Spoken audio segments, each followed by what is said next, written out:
Perfect day down here. Yesterday, a lot of rain and thunder bouncing off that roof. In the Trop, ready to go. Toronto, the Blue Jays, the 8th seed. They finished at 4 over. And, of course, the best record in the American League, AL East champs, the Tampa Bay Rays. Charlie Montoyo, long-time Tampa Bay minor league manager, big league coach, second season as a Blue Jay manager. He said he learned from Kevin Cash, you got to be creative. And so here's his lineup. Cavan Biggio had a extra base hit yesterday. Bo Bichette's in the 2 spot. Lourdes Gurriel Jr. slots 3rd. Vladdy Jr. in the cleanup spot. Grichuk swung the bat pretty well yesterday. Teoscar Hernandez slides down to the 6th spot. Travis Shaw's in the lineup for that left-handed back. Ditto with Joe Panik, who hits 8th, and Danny Jansen will do the catching. And there is Tyler Glasnow. And you talked about the hammer. That's a big curveball from a 6'8" righty. I mean, just the drop that you're getting from there, the angle that he's throwing it from. A lot of times as a hitter, you find yourself giving up on it because it's just above your head. It's so tall, and you don't believe that it's going to come down. And then the umpire's raising that right arm. Ha! Rays defensively, they're very good. Defensive runs saved. They're 2nd in the American League. Mike Zunino, good receiver, good thrower. Willie Adames made 2 terrific plays. He's greatly improved at short. And in the outfield, they can go get it. Margot, Kiermaier, and Renfroe is in right. And we're underway. Glasnow's pitch is a strike. Biggio getting the start at 3rd. Bichette, Gurriel to follow. A double in the 8th inning last night for Biggio. He's a terrific table setter, a .375 on-base percentage. How's 99 at the knees and on the corner? Filthy. Absolutely filthy. But you know what? Velocity down doesn't seem to be his issue. He got Snell out the game yesterday. First pitch he saw was a double, so he's looking to pick up on that tonight.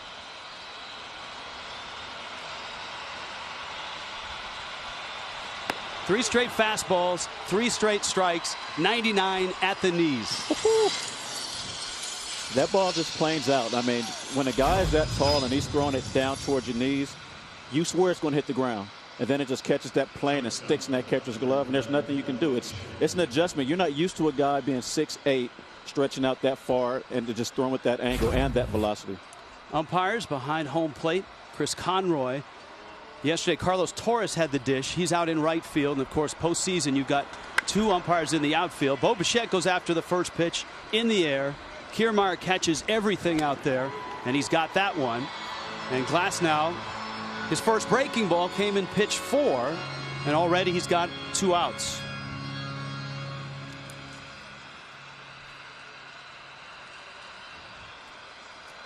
Down the stretch, his last 7 starts, the Rays went 7-0. His ERA was 3.00, and he was 5-0. So he's a big reason why Tampa Bay is the 1 seed and finished at 40-20. Here is Gurriel. Got the sweet powder blues going for the Jays here in game 2. And Gurriel was their best hitter yesterday.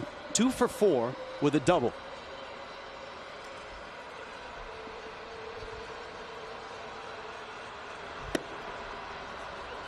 I like these unis. They're sweet, especially in the playoffs. You're usually wearing your traditional colors, but to adjust to the 21st century and these young guys, let them go out there, have fun. I like the choice in uniform. That's the old school Blue Jays. Gurriel center field. Kiermaier back and has it. And Tyler Glasnow on 7 pitches sails through the first.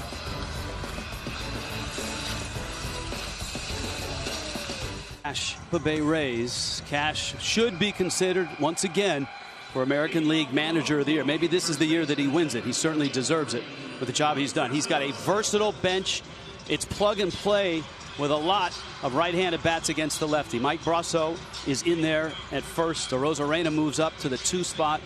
Brandon Lau at second. Yandy Diaz in his first game since the hamstring injury in late August.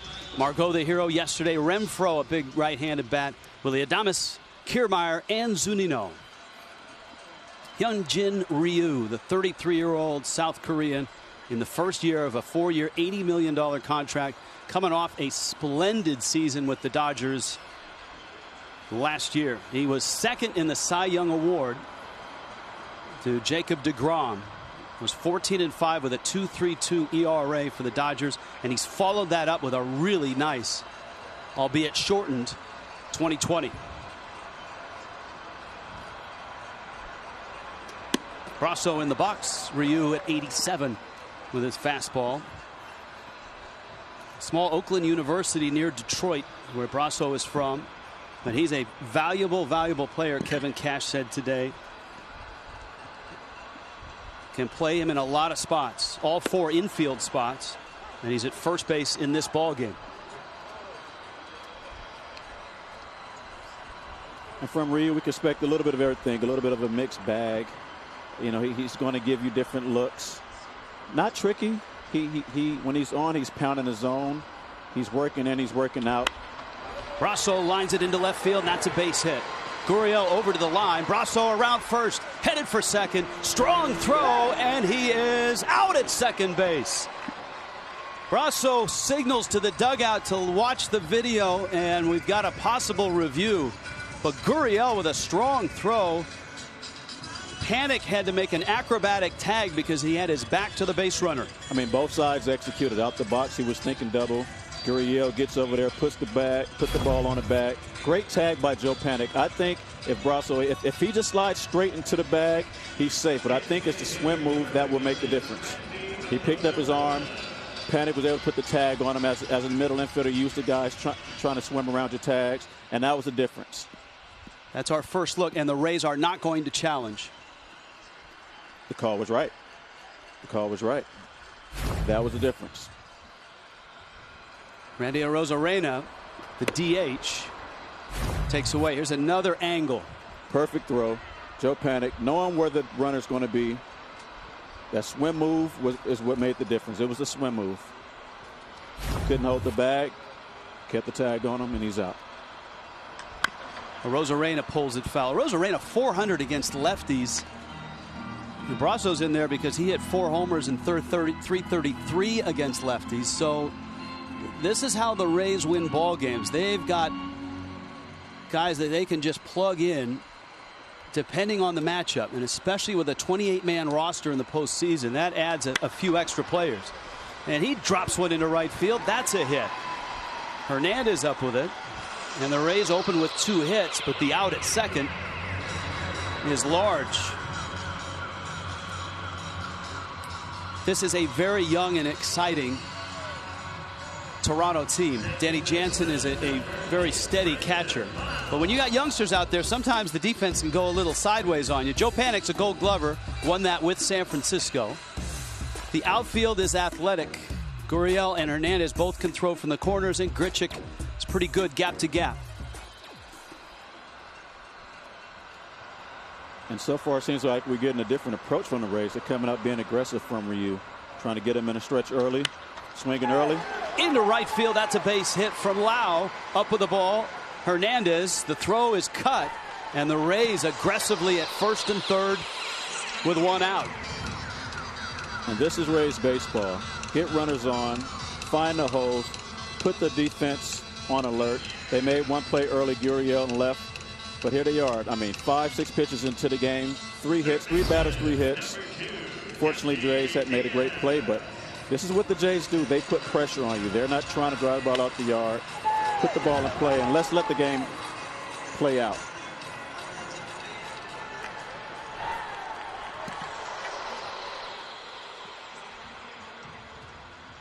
And now it's set up for Yandy Diaz. At the corners, Diaz, another big right-handed bat who Kevin Cash said can just flat out hit. He had 2 home runs in the wild card win over Oakland last year. So he knows the postseason stage. And Ryu's breaking ball misses out.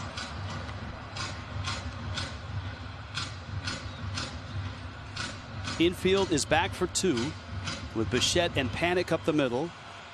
Biggio is deep at third. Lau can run a bit. He's at first. And Ryu catches the outside corner. Great contrast in pitchers. Power, certainly from Glasnow. And Ryu throws a little bit of everything.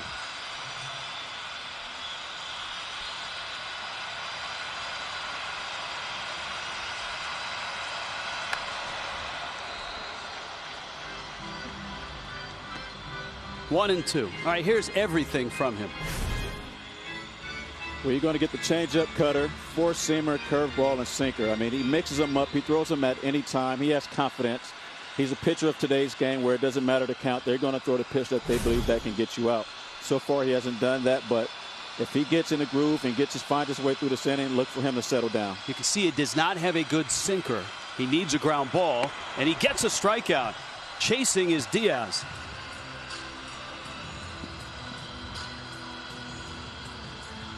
Boy, if the Rays get through this inning and don't get a run, that's a real missed opportunity. It's a backdoor cutter there. I mean, just he painted. It's a ball. It's a ball. It's a ball. Then as a hitter, it might be a strike, and you get those types of swings. So he gets out this. Blue Jays can take a deep breath and say we escaped one. Now it's our turn. 3 straight hits, and of course, Brasso thrown out at second. The first hit trying to stretch a single to a double.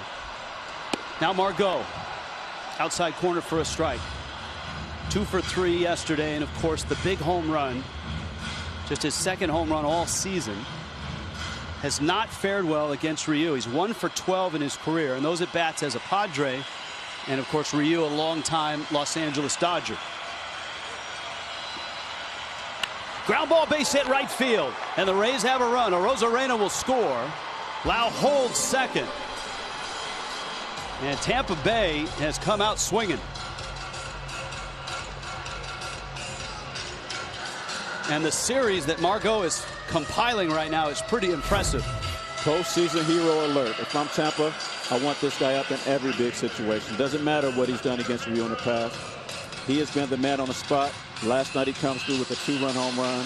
Today, early in the game, an RBI single with Glasnow on the mound.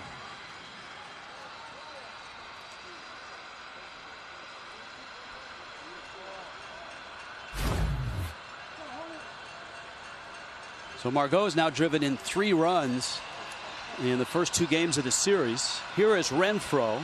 He was 0 for 1 yesterday.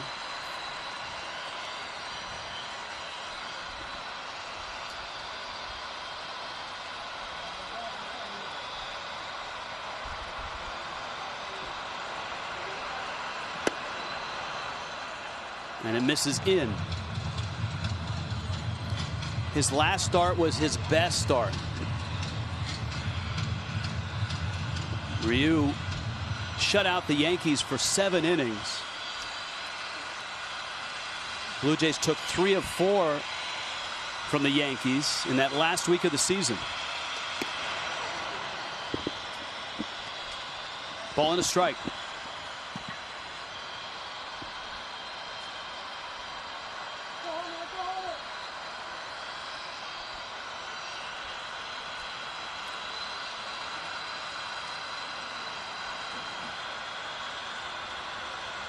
Four hits in the inning, 1 run.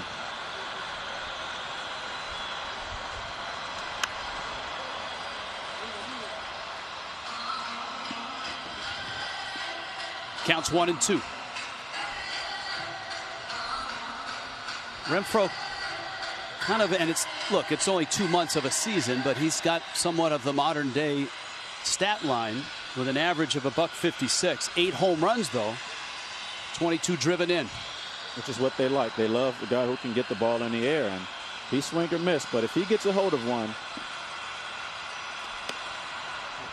it goes a long ways. And trust me, in his mind, he's trying to get this game over early. Up 4-0 is what he's thinking right now. Get us a 4-0 lead and let this team try to come back from that with our staff. 33 home runs last year with San Diego on a .216 average and a .289 on base. On a hot Bichette, airmails it and safe at first.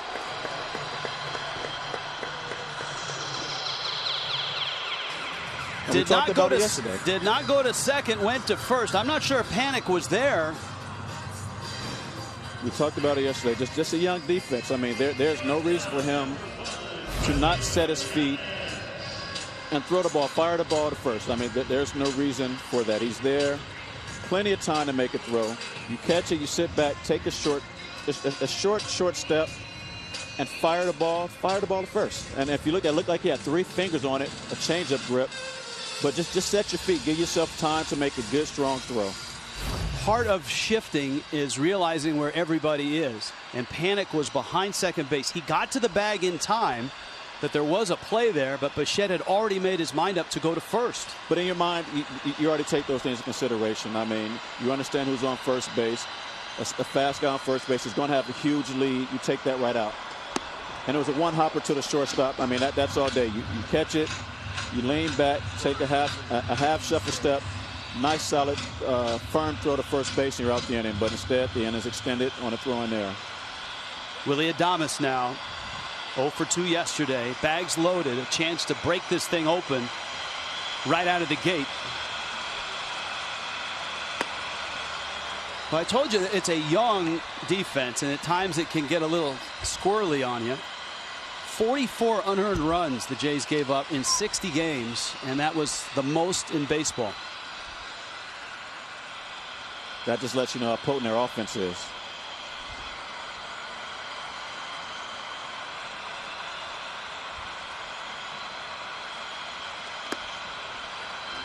Adames swings and misses.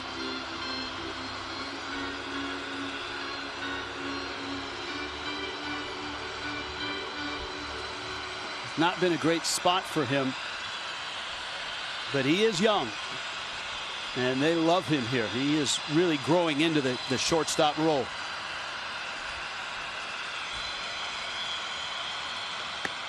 Got him. Ryu gets a strikeout. Messy inning, and amazingly for the Jays, they give up just the 1 run. Rays a 1-0 start. To the second we go.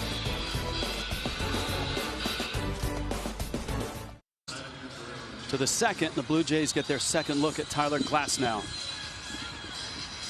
Call the shots during postseason games and compete for cash prizes with MLB Rally, a new free-to-play game where you make at-bat predictions in real time. Download the MLB Rally app now. Restrictions apply. See official rules at MLB.com/rally. Vladimir Guerrero Jr., Randall Grichuk, Teoscar Hernandez, and Glasnow's not fooling around with that breaking ball. He has come after the Blue Jay hitters with upper 90s heat. He was establishing early his fastball. He knows they're a fastball hunting team. He's going to show them the fastball, try to use their aggression against them, and as soon as that happens, he breaks it out. And that breaking ball is one of the toughest pitches to hit in all of baseball.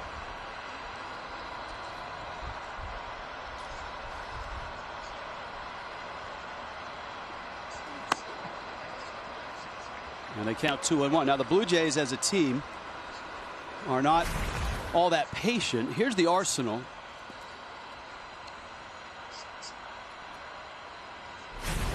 And as you can see, the changeup, you can really just kind of throw that away 4.7% of the time. Fastball, curveball guy, but you still have to consider it just in case. I mean, it's not something you're going to look for. If he fools you with the changeup, you tip your cap if he throws that for a strike. But you know you're going to see 97, 99. If he's throwing that curveball for strikes, like I said, this is going to be a short day and a short series for the Blue Jays. As you pointed out, Kevin Cash told us today that they know if he's on in the first 15 pitches of a start. And he's looking good. I mean, he looks to be on. If they're looking at the first 15 pitches, you can say we're going to ride the horse. Big boy, take us to the finish line. Give us what you have.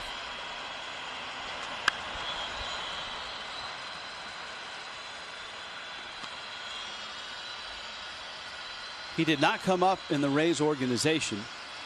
Glasnow was part of a terrific trade that also brought slugger Austin Meadows from the Pirates in the Chris Archer trade. And Glasnow who was good last year, 5-1 this year, and high heat. This may go down as one of the best trades in Tampa Bay Rays history, especially if Glasnow stays healthy. And there was another player to be named later that came the Rays' way. Archer, since arriving in Pittsburgh, has not flourished, but Glasnow has, and Meadows had a monster year last year, has been banged up this year. Grichuk. 98 on that fastball. There's Meadows. They miss his pop. Family members and some team employees allowed in to watch this series. As we pointed out, the family members are quarantining during this series in hopes that their team will advance to the division series, and in the division series teams will be bubbled, so to speak.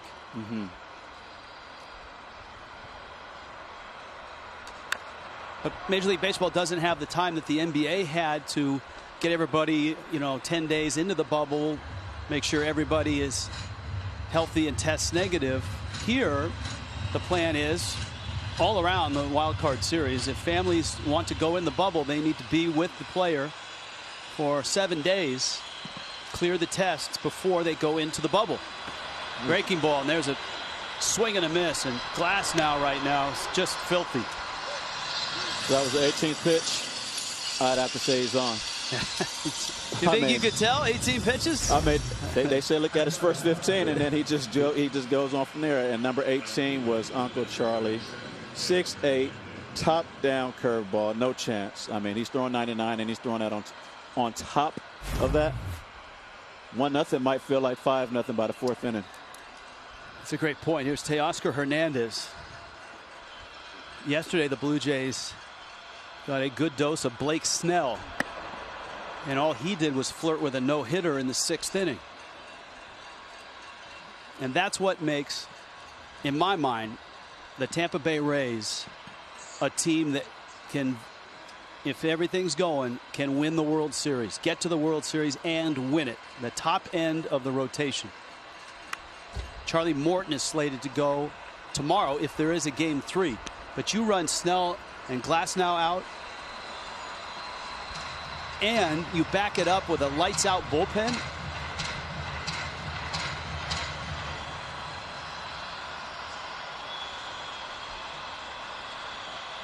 Impressive numbers. And just like that, 0-2 is the Jays' right fielder. Hernandez was 0 for 3 yesterday. Led them in home runs this year with 16. Like Montoyo said, it's a nice problem to have to run Snell, Glasnow, and then icing on the cake is Charlie, a grizzled veteran who's been there, who knows what it takes, who will battle you in Game 7 and find a way to win. That hook got away. And Glasnow is 6'8", 6'8", 225 pounds. He's out of Newhall, California, and went to the same high school as Trevor Bauer. But I doubt that Glasnow is going to do the tomahawk chop on his way off the mound in this game, which Bauer did in Atlanta after being brilliant today. Into right field, going to fall for a base hit. And Teoscar Hernandez has the first hit with 2 outs here in the second for Toronto. It brings up Travis Shaw. All he does is hit. All he does is hit. I mean, you give him a bat, you throw a ball his way, he finds some way to get it in. And we know that he has some pop, but here he is with 2 strikes, battling.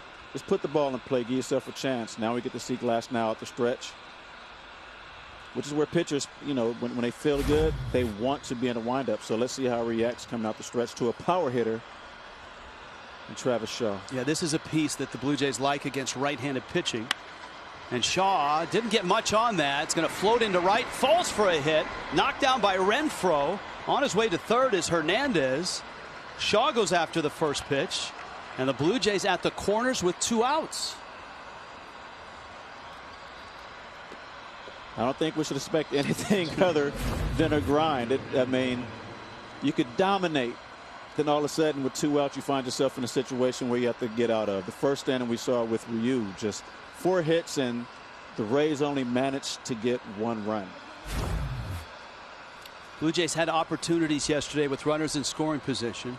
They were 0 of 5, but 2 of those offers were line drives that found the glove of Willy Adames, and this guy hit 1 of those, Joe Panic.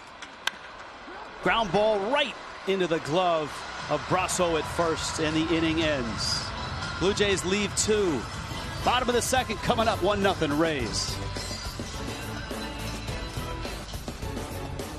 COVID outbreak for like 3 weeks up in Toronto, and then found out they couldn't play in the Rogers Center, so they had to play some home games in other places. And they ended up with Buffalo, their AAA affiliate, as their home park. These were the places they thought they could play down in their spring training facility, maybe Camden Yards, maybe PNC, but it was no, no, and no. And so they had to settle in Buffalo. They did a wonderful job of transforming that field. It's a great facility to begin with, but to bring it up to Major League code, there's some great time-lapse video and such on the internet. And they used that home field to their advantage. They were 17-9 there.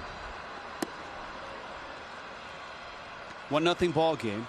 And you get a sense that Hyun-Jin Ryu better get it together in a hurry, because Glass now looks good.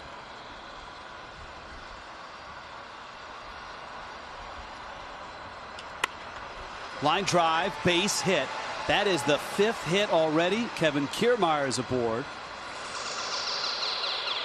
The Rays in the first had 4 hits, and there was a throwing error, and they have just 1 run to show for it. But Kiermaier keeps the parade rolling.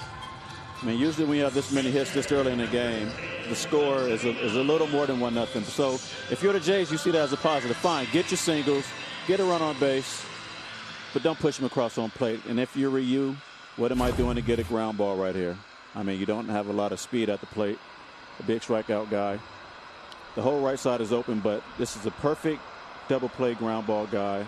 Got to put us right back in shape. Kiermaier at first, Ryu to the plate, and a swing and a miss. Mike Zunino hitting just a .147 and a low on base. But when he runs into one, he can hit it out. He's had some powerful years in the big leagues, especially with Seattle. But he's in there for his defense. He had a 25 home run season with the Mariners.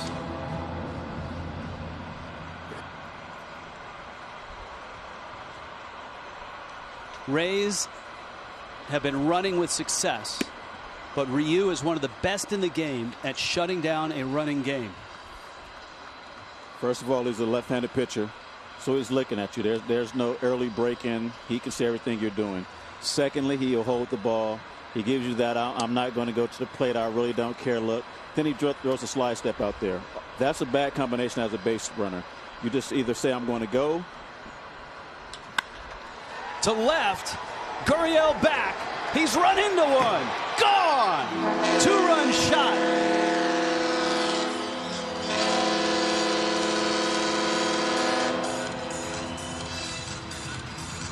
Mike Zunino on an 0-2 pitch. And the Rays heroes have been Manuel Margot and Mike Zunino so far in this wild card series. And although there's a lot of game left, this is what the better teams do. They get on top and they make sure you know you have no chance today. This is a knockout game. They know that. They're not going to give this Jays team a chance to breathe. And right now they're doing what you're supposed to do. They found a way to put more than 1 run on the board. And something that they don't do very often is hit home runs. In the last 2 games, they've had 2 2-run homers. And you just don't get that from the Rays. And you don't expect it from the 2 that have hit him. Top of the order, Brasso.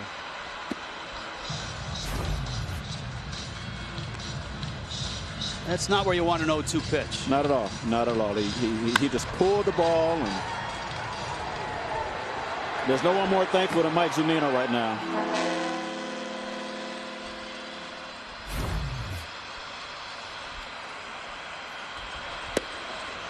The home run from Margot came from the 7th spot in the order yesterday. And of course, Zunino's at the bottom of the order today.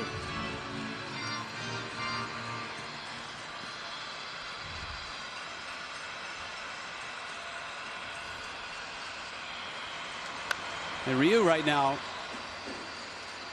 I mean, it started with a parade of singles, but the long ball, 6 hits already, and the pitch count already at 30. And he doesn't have an out here in the 2nd inning. Ross Stripling, another former Dodger, is up.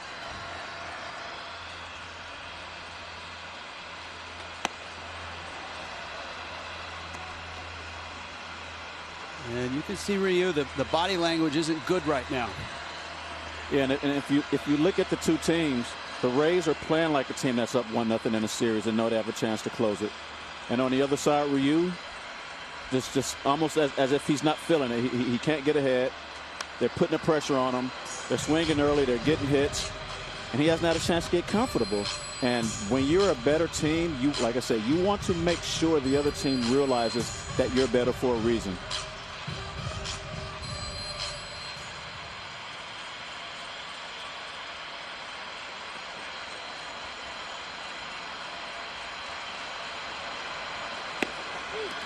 Outside corner, Ryu gets a strikeout. That's his 3rd strikeout, believe it or not. And that's the first out of the 2nd.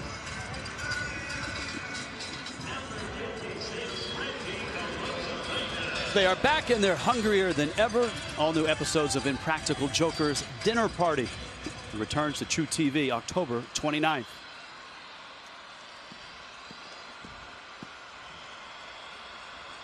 Rosarena now has a couple hits in the series. A triple yesterday, single in the 1st. Goes after this one, drives it to right, hits it well. Hernandez back at the wall, reaches, and he can't get it. Off the wall, and Rosarena pulls in with a double. This guy is going to be really good in the big leagues.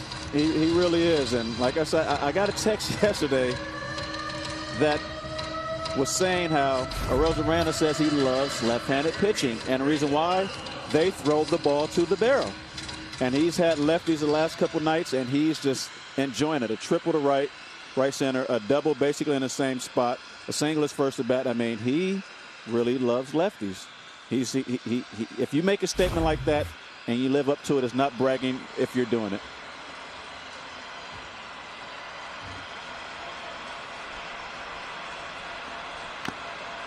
Well, there's early action here as Lau swings.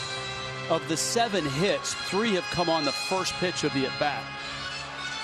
And so that's an obvious game plan for the Rays to have early action. Go over the scouting report. You know what he does the first pitch, you know, a percentage of times. And we're going to take our chances. We're going to give ourselves the best chance. It's early in the account. Line to second. Panic has it. Brandon Lau with a loud out. And there are 2 outs. The Houston Astros are the first team to advance as they sweep the Twins 3-1. That game is a final now. And so Houston, a 6 seed, advances. The Minnesota Twins have not won a postseason game since 2004. You were playing in the vet the last time the Twins won a postseason game, 2004. That's a little while ago. That's 18 consecutive games they've lost in the postseason. Houston will meet the winner of Oakland and the White Sox in Los Angeles in the bubble. And that series will start next Monday. It's a weekend off for everybody in the wild card series, with the ALDS, of course, on TBS starting on Monday, October 5th. And the NLDS starts on Tuesday. San Diego and LA for the ALDS National League Division Series in Arlington and in Houston. Here, the Rays, a 1-0 lead in the series. And a 3-0 lead early against Hyunjin Ryu. And Ryu has put together 3 really nice years, including this one. 2 of those, the tail end of his Dodger career. Yandy Diaz takes up 2-0. He hasn't missed too many barrels tonight. I mean, these guys, they're looking at either a pitch or a zone, definitely early in the count, and have been aggressive, and so far it's paid off for him. 7 hits, 3 runs, cashing in with a chance to score more right here. This is one of those games where you immediately think about Chad Mottola, the hitting coach for the Rays, and the pregame meeting, because all the approach is similar. Early action, guys have gone opposite field, short stroke, they've put it in play, and then Zunino popped one out.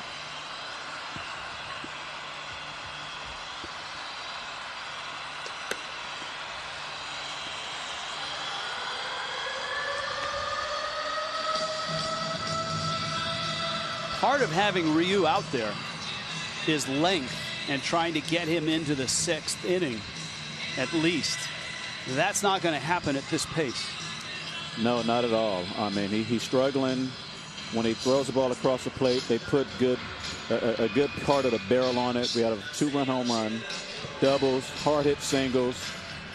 And as a pitcher, you start questioning what you're doing. You know, you don't want to come over the plate because they're showing aggression. They're not chasing too much, so where do you go? You keep pounding the zone, and you find yourself in situations where you have to stretch early. Speaking of length, Jimmy Rollins, the Atlanta Braves in 13 innings beat the Cincinnati Reds 1-0. Great starting pitching there. Trevor Bauer, 7 2/3, 12 strikeouts, no walks. Max Fried, 7 innings, 6 hits, no runs. And then it was on to the bullpen and on to the 13th, and the Braves lead the series 1-0. And that goes down as the longest scoreless game in postseason history. Here's Margot, RBI single in the first to drive in the first run.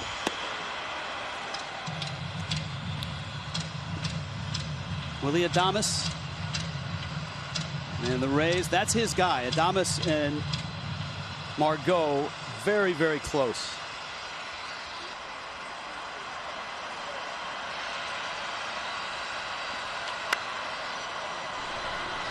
Bobbled, Bichette fires low, and everybody is safe.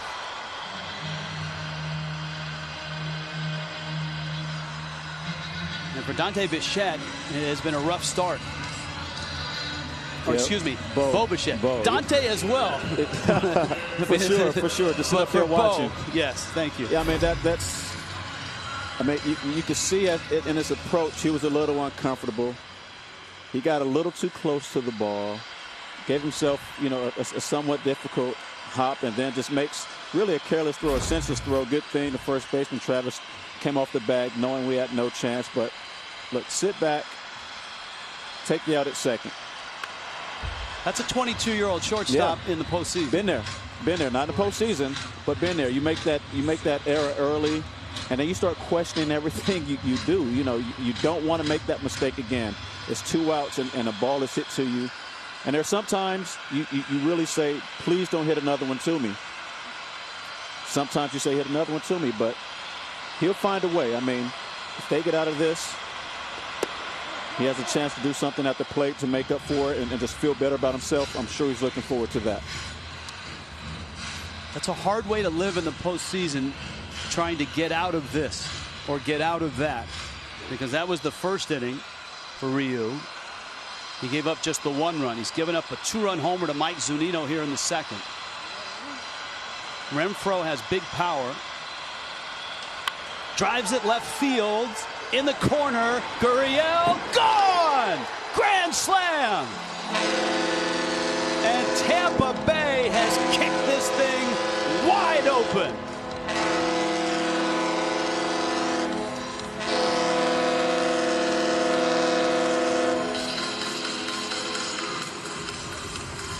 give a good team extra outs, and that's what we've seen. And I mean, it happens to the best of them. But Tampa Bay, this is a different Tampa Bay team. They're hitting home runs. They're doing what they grind. They're grinding out at bats. They're taking advantage of mistakes, and 7-0 early.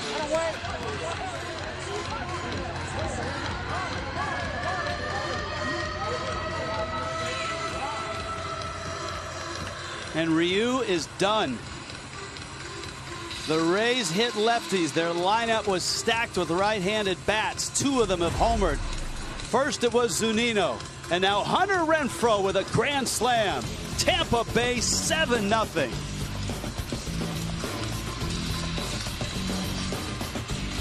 Postseason history. And he has knocked Hyungjin Ryu out of the game. Ross Stripling out of Toronto's bullpen. And the game is 7-0. Willy Adames fouls it off.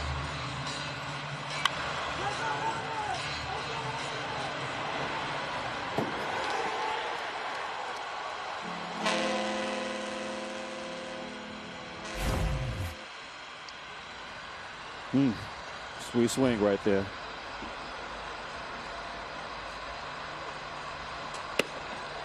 Pitch is out. Adames struck out back in the first.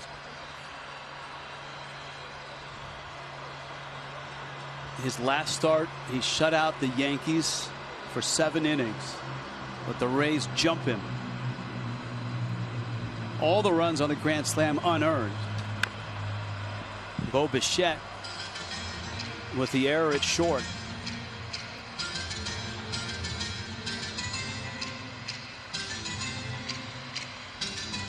And the Jays just have to remember that it's still early. Yes, it's 7 runs, but we haven't even completed 2 innings yet. So let's just try to find a way to get 1 or 2 here, 1 or 2 there.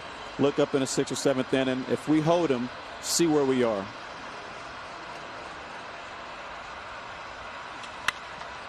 Up the middle. Panic good with the glove. Safe at first. Adames beats it. We'll take a look at it. And certainly the Blue Jays will take a look at it as well.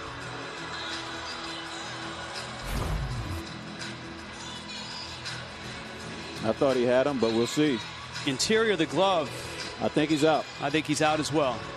Once the ball's in the interior of the glove. Ooh, that's close. It might be a let it stand. It might not be worth the challenge. I mean, if he calls him out there on the Rays side, you have to let it stand. That's a frame by frame. Yes. And the Blue Jays are not going to challenge. And it's amazing as players how much we complain, but when you go back and look at the number of times they get those calls right, and have to see it in real speed, we have a chance to break it down frame by frame. To see that call being made and get it right, you have to tip your hat to these umpires. They work hard at what they do to put themselves in position to make those calls, and a lot of times they get them right. And that's for any sport. It's Lance Barksdale down at first, and that's the mechanics of that call as an umpire is you're watching the base and listening for the pop of the glove.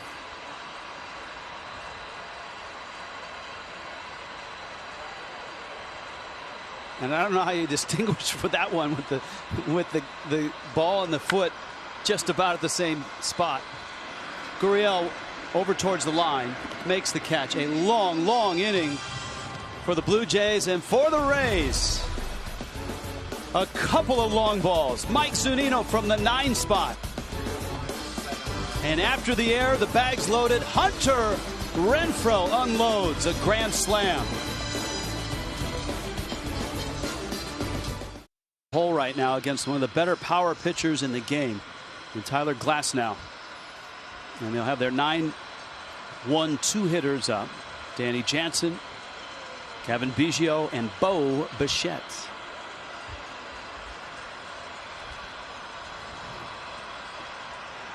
Glasnow has been effective, economical, and at times overpowering. That one is driven left field. That's way out of here. My goodness. That's off one of the O-rings in deepest, darkest left field. Both catchers hitting 9th. Both catchers hitting under 200. And both catchers have homered in this game. What a game. I mean, baseball, you just never know who's going to do what and when. And I was just thinking to myself, you don't change your game plan. You don't let the pitcher come out and just dominate now. Stick with your game plan. The game is early. See what we can do up into the 6th inning and look up at the scoreboard and see where we stand. And that's a good answer. I mean, that's a start, right? You can only score 1 run at a time if you're the only one hitting, right? Nobody on base. First pitch. Why wait around? He hit 6 this season. Oh, that's crushed.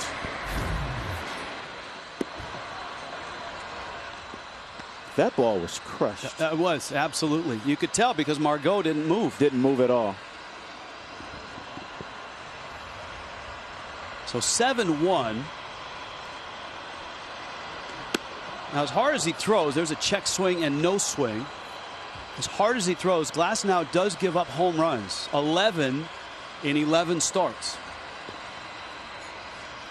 But in this day and age, that's actually not that bad.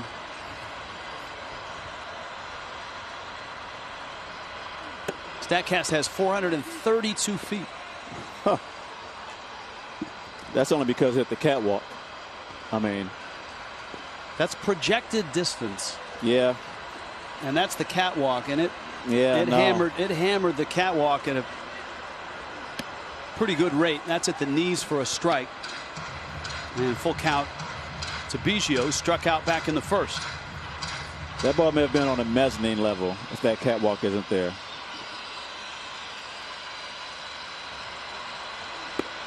And Biggio late on that fastball, strikes out. Let's follow the bouncing ball.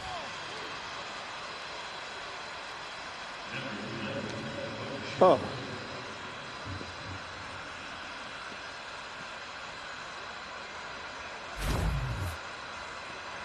That is the lower ring. Anything that hits that in fair territory, and you can see it sits behind the fence.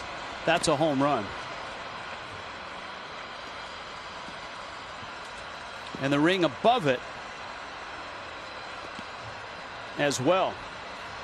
Then you have the 2 other rings, and if it's in fair territory, it's in play.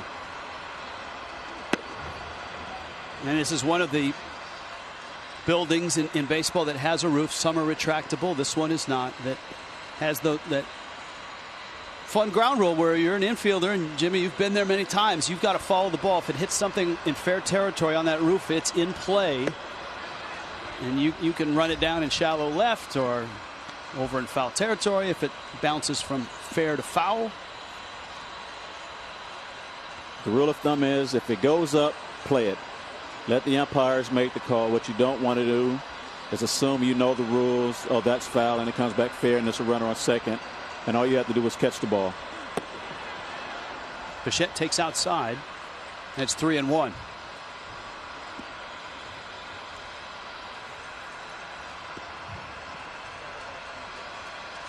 Bo was 0 for 3 yesterday. Had a sacrifice fly.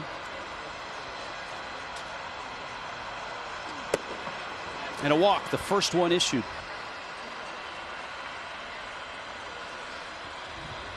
The rings of fire, so to speak, here in St. Pete. That's the upper one and the next one over. And we were talking about the one that was hit there by Jansen and the one above it. Those are home runs if it's fair territory. And foul territory, it's a foul ball, dead ball. Gurriel now, a strike.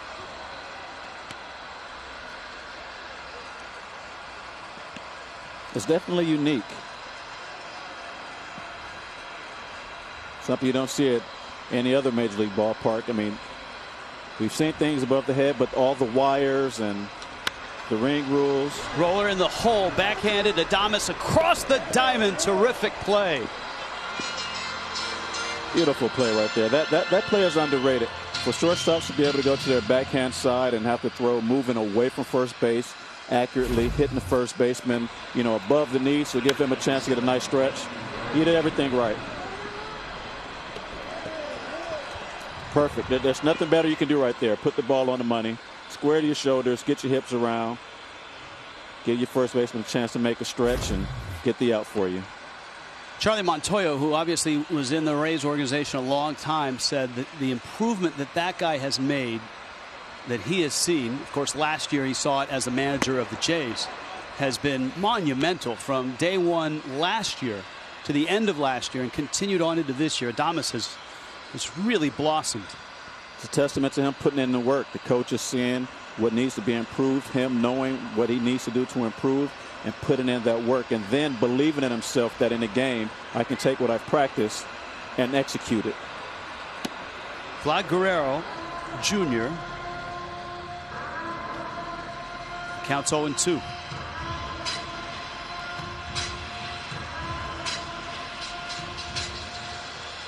Two outs, a run across, but a big lead for the Rays.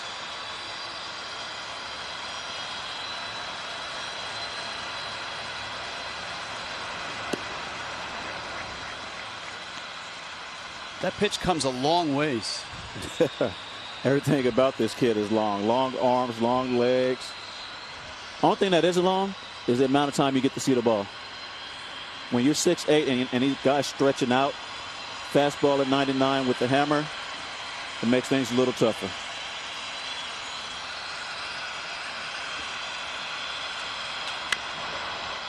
Bouncer up the middle. Adames has it, loads up.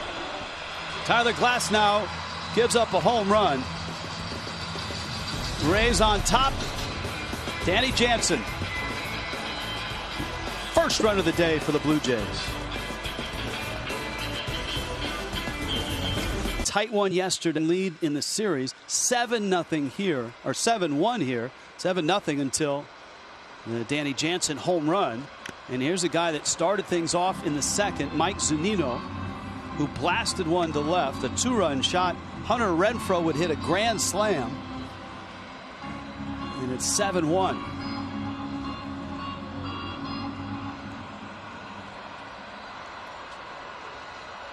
Hyunjin Ryu is long gone. Ross Stripling has taken over.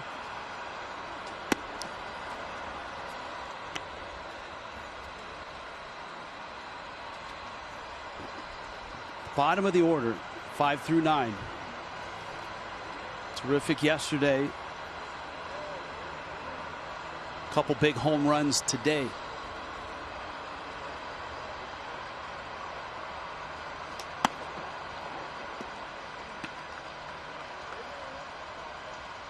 And Jimmy Rollins, a couple times you've pointed out in this series, that's the beauty of the Rays. There really isn't one guy that you say, well, we can't let him beat us.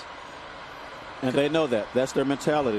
They come into every single game expecting someone to do something, not just one person. Let's get this guy up because this is a guy that we need on the spot when the game's on the line. No, it's my turn. If it's not me, I pass the baton to the next guy, and we just keep the train going. And when you have that type of mentality as a team, that we lean on one another, you come in every day expecting to do something great, not just one person. A true team effort. Ball's hit well, but foul. Man, that's mezzanine level. As we said, you've got family members from both teams that are here and some employees of the Rays that have been allowed in to watch this series.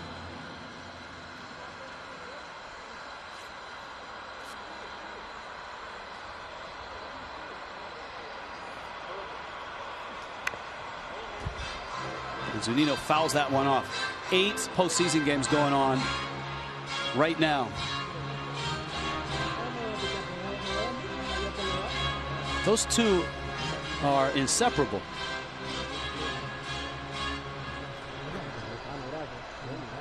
And of course, Margot on the right, the hero last night, had an RBI hit today. That's strike 3 called. The story of Margot this year is just, it really is incredible. At the start of the year, he was in a rental car with his family when a passing motorist noticed smoke. Margot pulled over, got his family out of the car, had all their belongings in there. The car exploded. They lost everything. And then 3 days later, he lost his father to COVID. His father passed away. And his dad, there's a terrific article in the Tampa Bay Times this morning. Eduardo Encina wrote it about Margot and his father, Emmanuel. You know, the type of dad that after every game he would call his father and they talk about the game, they talk about the at-bats. And he said it just the thought of not having his father in this of all seasons, coming to a new team, trying to make a mark. And, you know, as a manager, with everything going on this year, Kevin Cash having to manage that's really tough. It was Adames who really pulled him through it. Workout partners, teams during the lockdown, they couldn't work out together, but individuals could work out. And Adames and Margot were inseparable.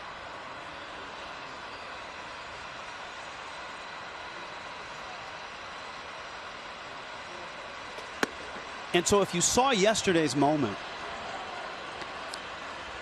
it puts into perspective the look on his teammates' faces when he got to the dugout after that home run. The look that Adames had for him.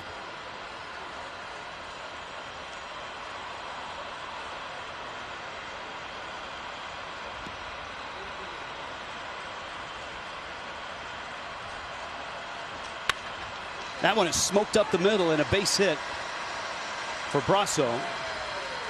Now, we've seen him sitting on that step throughout the series, but every moment seemingly they're together. This is from yesterday's game.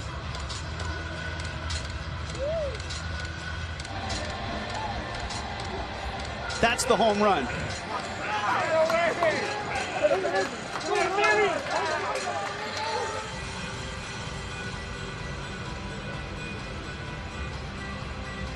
Just chilling, big brother, little brother. You know, and we hear it all the time that you spend more time with your teammates than you do with your family. And it is a sacrifice to your immediate family. But your teammates, that organization, the coaches, the people in the front offices, everyone that works here, they become your family. You spend so much time at the field, so much time, whatever sport, at a facility, with these people, learning them, learning their stories, sharing these personal stories, that it becomes a brotherhood or a sisterhood. And in this situation, that is a true brotherhood, that when you lose your father, someone so close, where do I turn? You turn to the guys that are in the clubhouse with you, and they put their arms around you, and they just take you in. And as a manager, you know, Kevin Cash saw this. He saw that Adames had attached himself to Margot in that time of need. I think especially for an organization that is as data-driven as the Rays are, having a manager whom the players feel have their backs to support them, to management or to anybody in a game. I mean, Cash, certainly his reaction to the beaning Brasso was thrown at with the Yankees, that's a great example of that. That's really important, I think. And that situation forced Kevin Cash to really have to connect with a guy he'd not managed yet, a guy that was new to the organization.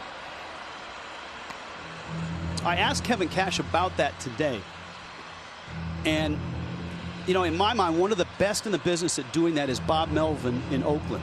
Because Oakland is a very similar organization, he said, to the Rays in terms of sometimes players feel like they're just a on-base percentage or a batting average that you can plug and play. And he said you have to make sure that they know you know that they are human beings. And I'm sure, Jimmy, as a player, you had with Charlie Manuel for a long time, you had a guy that always had your back, that you always felt was a buffer between you and the front office. And that's what a great manager does. We don't know the battles that they fight for us. I didn't know the battles that Charlie fought for me until I retired and I got to share a clubhouse with him in spring training and hear all the stories and all the things that he used to say. That goes for every organization. When the manager has your back, he's going to fight for you. That's a foul ball. And that's not to say that the Rays organization was not supportive. They've been over-the-top supportive of Margot. But the manager's role is a really unique one in the game today. And that is, with all the analytics, you still have to manage people. Yes, and Cash does a wonderful job of that here. Yes, he does.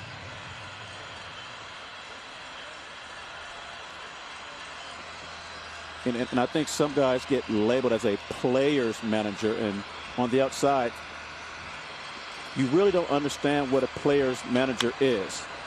That's fair ball, and it sneaks down the line off the bat of Arozarena. Run around third coming home, and the Rays are going to add a run, and it's 8-1 now. How about the series and the day that Randy Arozarena is having right now? Postseason heroes. There you go, gets the backup cutter, it appears to be. Bounces it down the line. RBI double. 3 hits today, 2 of them doubles, 1 for 4 yesterday. That hit was a triple.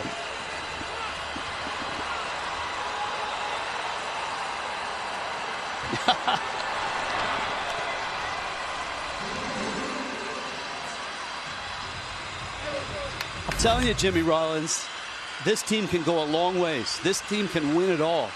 They are good enough on the mound. They're very good defensively.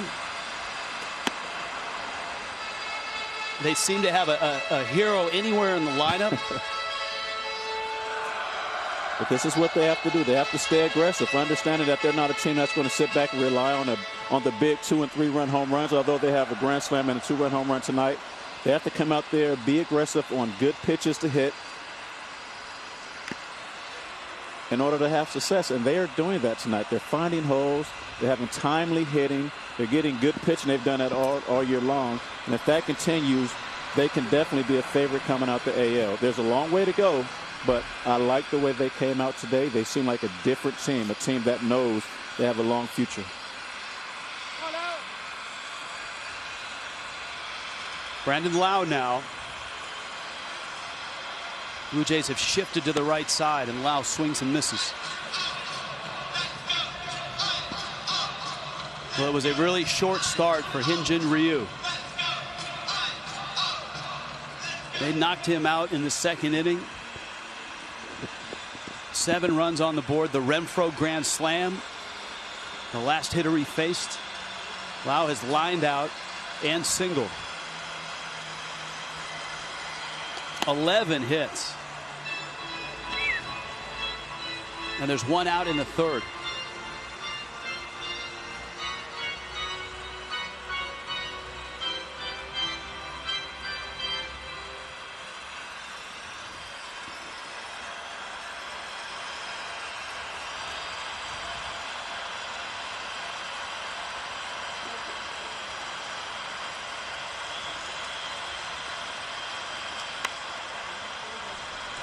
If you don't have upper 90s, Jimmy Rollins, you have to have command, and here was Ryu's day. Yeah, he never got a chance to get comfortable. They came out early, they attacked him, they put him in a stretch, so he didn't have a chance to really see what he had when the game started. You can feel whatever you want in the bullpen, but when you're facing batters and they're swinging and they're hitting the ball and they're putting the ball in a barrel, it can shake you up a little bit. And sometimes you see a pitcher's confidence kind of waver a little bit. He didn't have a chance to get confident. The Rays were ready, they were game, and they got him out early. 3 of those pitches were out, and the right-handed bats did a nice job of poking those into right field.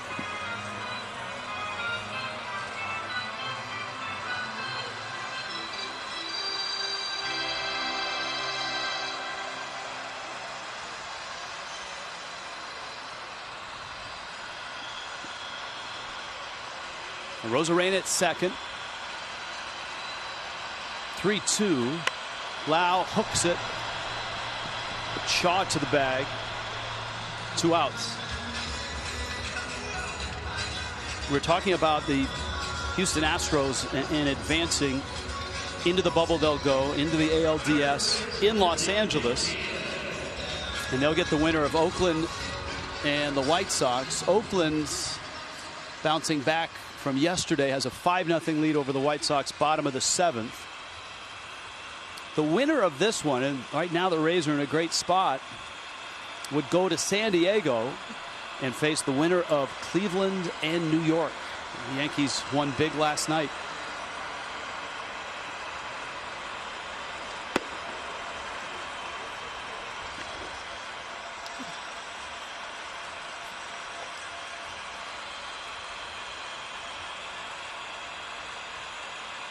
Yandy Diaz, the only Tampa Bay Ray without a hit. As a walk and a run scored. Biggio cuts it off, cross the diamond in time. Tampa Bay adds a run. Randy Arozarena chases home Mike Brasso.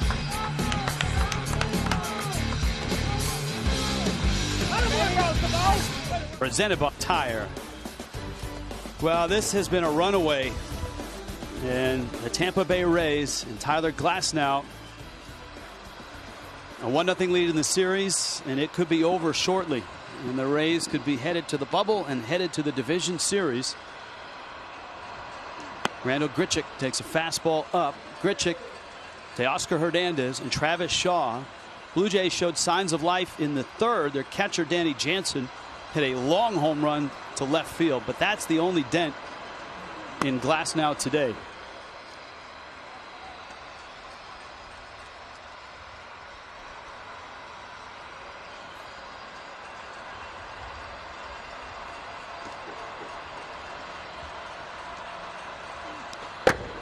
Yesterday, the American League Wild Card Series started. Today, the National League starts. 8 games today. The Astros eliminated the Twins 3-1. And the Braves and the Reds played the longest scoreless game in postseason history. A 1-0 Braves win. Freddie Freeman knocked in the game winner in the 13th inning. The Braves lead the Reds 1-0 in that series. A walk-off against the Reds in Cincinnati. In Atlanta. In Atlanta, I'm sorry. Where the Braves play very well. Playing Cincinnati. They do. Grichuk knocks that into right field. All right, another interesting series, and another Korean lefty got the start for the St. Louis Cardinals in San Diego. Kwon Hyung Kim, and his lineup has provided runs. Paul Goldschmidt off of Chris Paddock. That's a 2-run shot and a 4-run inning. And the Cardinals lead that ball game by a score of 4-1. It's only bottom of the first, though. When you think about sports this year, we go from a time where there was nothing on TV to you flip on any sports channel and it's full of games. And if you're a sports fan, you have to be happy about that. I mean, with everything and the craziness going on, we finally have sports and the NBA, very interesting, very compelling games. Here we are, a similar situation. Teams that know each other, completely different situation. 16 playoff teams in baseball. You don't get that. But we're here. We're here. We're playing ball. And as athletes, we couldn't be prouder. And as fans, I know we're excited. And you and I really are treated to the fact that we are here. We are in St. Pete. And a lot of baseball has been called remotely this year. I was fortunate enough to actually call a no-hitter remotely. Alec Mills of the Cubs. I was in Atlanta. Ron Darling was in New York, and the game was in Milwaukee. 8-1 Rays here.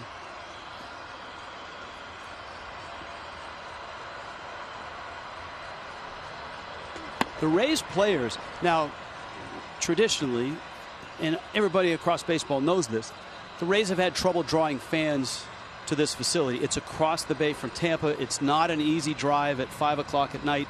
Usually it's storming and there's a lot of traffic, so they don't draw well in the regular season. But man, their playoff crowds, especially last year, a lot of the players in the press conference before this series talked about what the atmosphere was like in here last year and how much they enjoyed 40,000. This place is just unbelievable with the sound and the frenzy in the postseason. At least it was last year. That's strike 3 called. Teoscar Hernandez is down on strikes. And if you know anything about this Tampa Bay area, you're the Rays, you play Boston, you play New York, and those fans travel well when those teams are playing here. So in home game can somewhat feel like in home game for the Yankees or Boston at times. So when you finally get 40,000 people that are fans of yours, it makes a huge, huge difference. You never like to see a manager come out with a trainer, especially when a starter seems like he's going fine. We'll take a look at the last delivery to see if we saw anything. Jimmy, you see anything?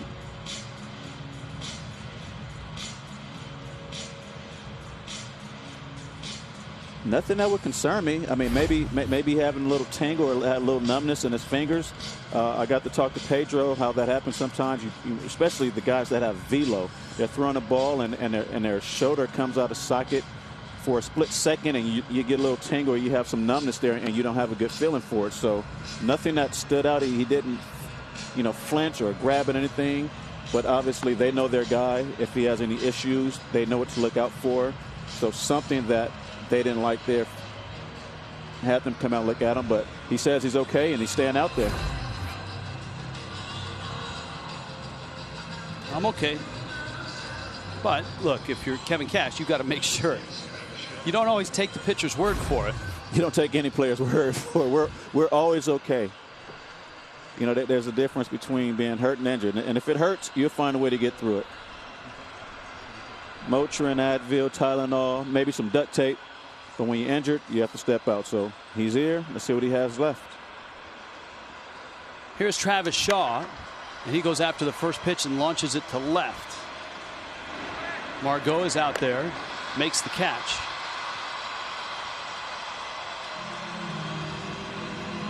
Joe Panik to the plate.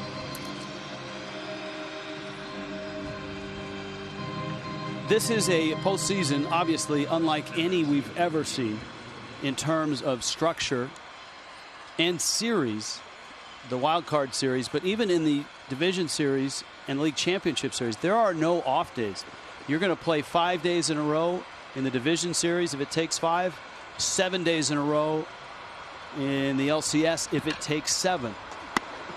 And to that point, I think the Rays are uniquely built for that. They have frontline starting pitching. We saw Snell. This is Glasnow. Morton is their 3 guy. But they also are really good at using an opener and mixing and matching out of their bullpen, which is what a lot of teams are going to have to do, because some teams don't have a 4th or a 5th guy that they rely on. But you're going to have to, because you can't. I mean, in a 7-game series, you were able to bring back your number 1 and 2 and sometimes 3 to pitch a couple times with the travel days. Don't have that this year.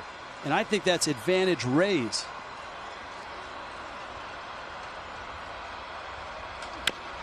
Little tapper, Panik up the line. Glasnow gets out of the way, and Panik is tagged out by Brasso. 8-1 Rays. We're still in the 4th in St. Pete.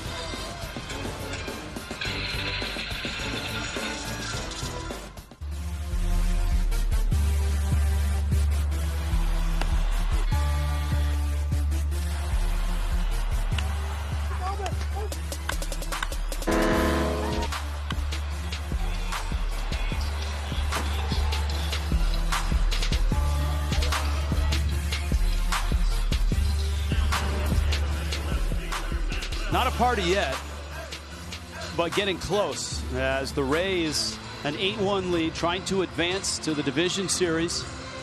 They have a Stanley Cup boat parade tonight out on Tampa Bay, celebrating that Stanley Cup win. Nate Pearson, the top prospect in the Jays organization, and from this area, about an hour north in Spring Hill, Florida, went to first FIU over in Miami, and then Ocala Community College, 6'6", 250. And he faces Manuel Margot, RBI single. Margot has bounced out. He's driven in 3 runs in the series. 3 for 5. And of course, the 2-run homer, the big blow yesterday in a 3-1 win. And Pearson throws hard. 98.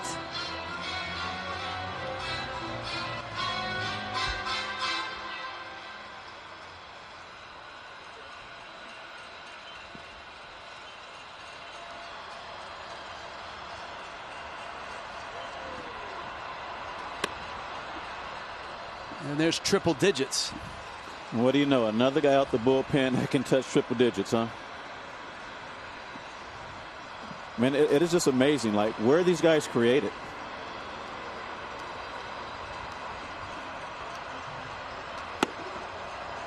A swing and a miss. Well, it helps to be 6'6", 250, but the training regimen for pitchers has changed dramatically in the last 5 to 6 years with high performance labs like Driveline in Seattle.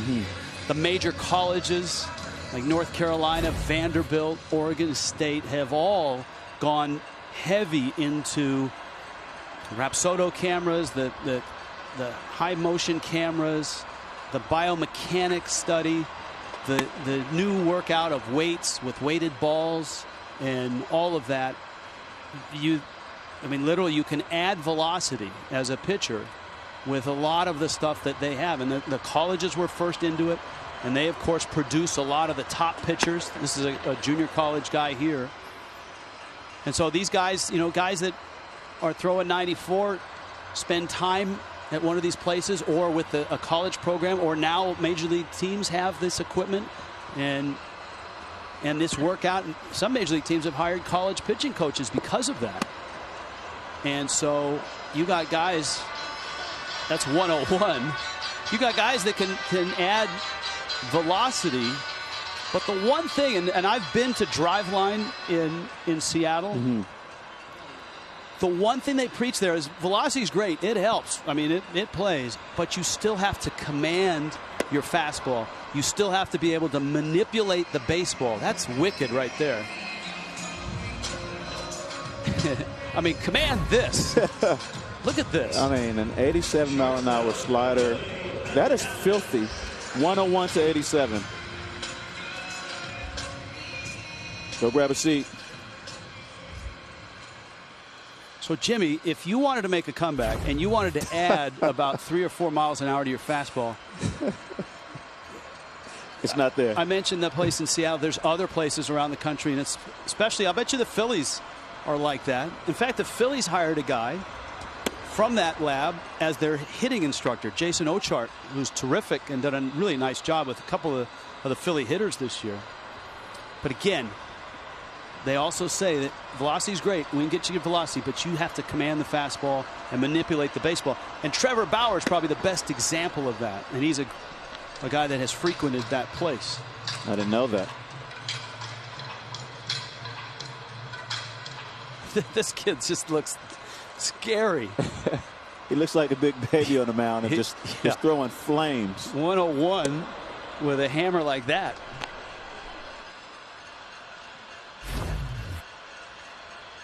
I mean, that's just filthy. I mean, what are you going to do? I mean, you see a guy like this come in and you're saying, I'm glad we're up 8-1. Because he has lights out, shut you down stuff. Whew.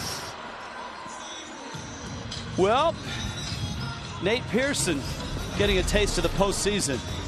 And the Rays getting a taste of Nate Pearson.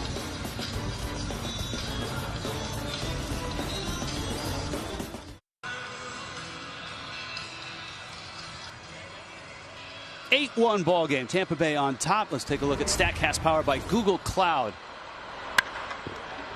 This was the Jansen home run. Off the catwalk. Rocked the catwalk. I think it was 432 feet. Yeah, me and trajectory projections have always had a slight disagreement, to say the least. We've seen 430-something foot home runs, and sometimes you literally sit there and question, like, come on now, that ball was just starting to plane out, and you're just giving it that much. But the science behind it, they pay a lot of money for those things, and oh my goodness, my goodness, Jansen again. Oh. His second. That one missed the catwalk, but it's still impressive. And it's 8-2, and Jansen has homered twice for the Blue Jays. 3 pitches, 2 home runs. Goodness.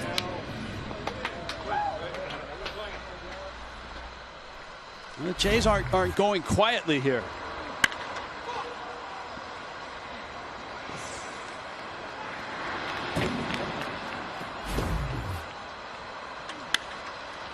That ball's driven to center field. Kiermaier after it, track, makes the catch. Biggio got into one.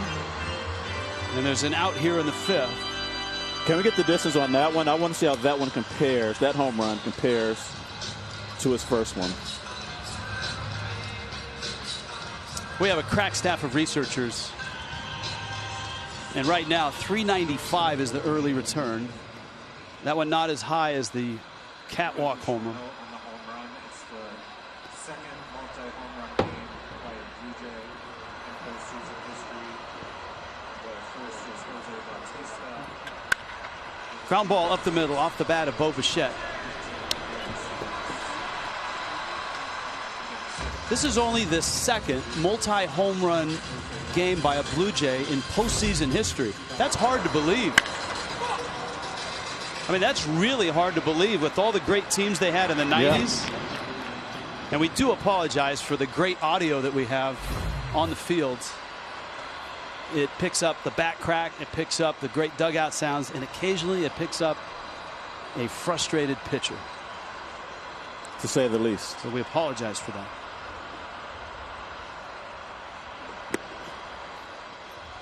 Here is Gurriel. Jose Bautista, 2015, had a multi-homer game, and of course that was the year of the epic bat flip against Sam Dyson and the Rangers, I believe. Gurriel is 0 for 2. With those World Series years, you would think somebody would have popped one out. Joe Carter. You'll never hit a bigger home run. 1993. Tom Cheek called it in Toronto. 92-93 World Series champs.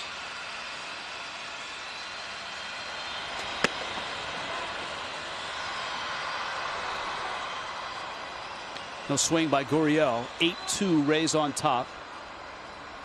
65 pitches for Glasnow. And as we mentioned, the Rays win this game. They don't play again until Monday, so there's plenty of time for Glasnow and Snell to rest before their next start. Obviously, if you're Charlie Morton, you need to have him throw maybe a sim game in the next few days. But it's certainly not over. It's a 6-run game, and we're only midway through.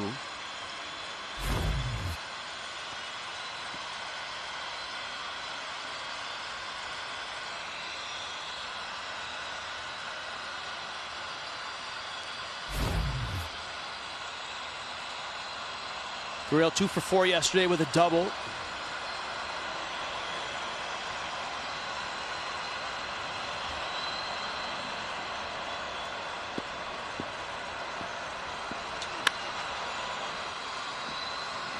Kiermaier's out there.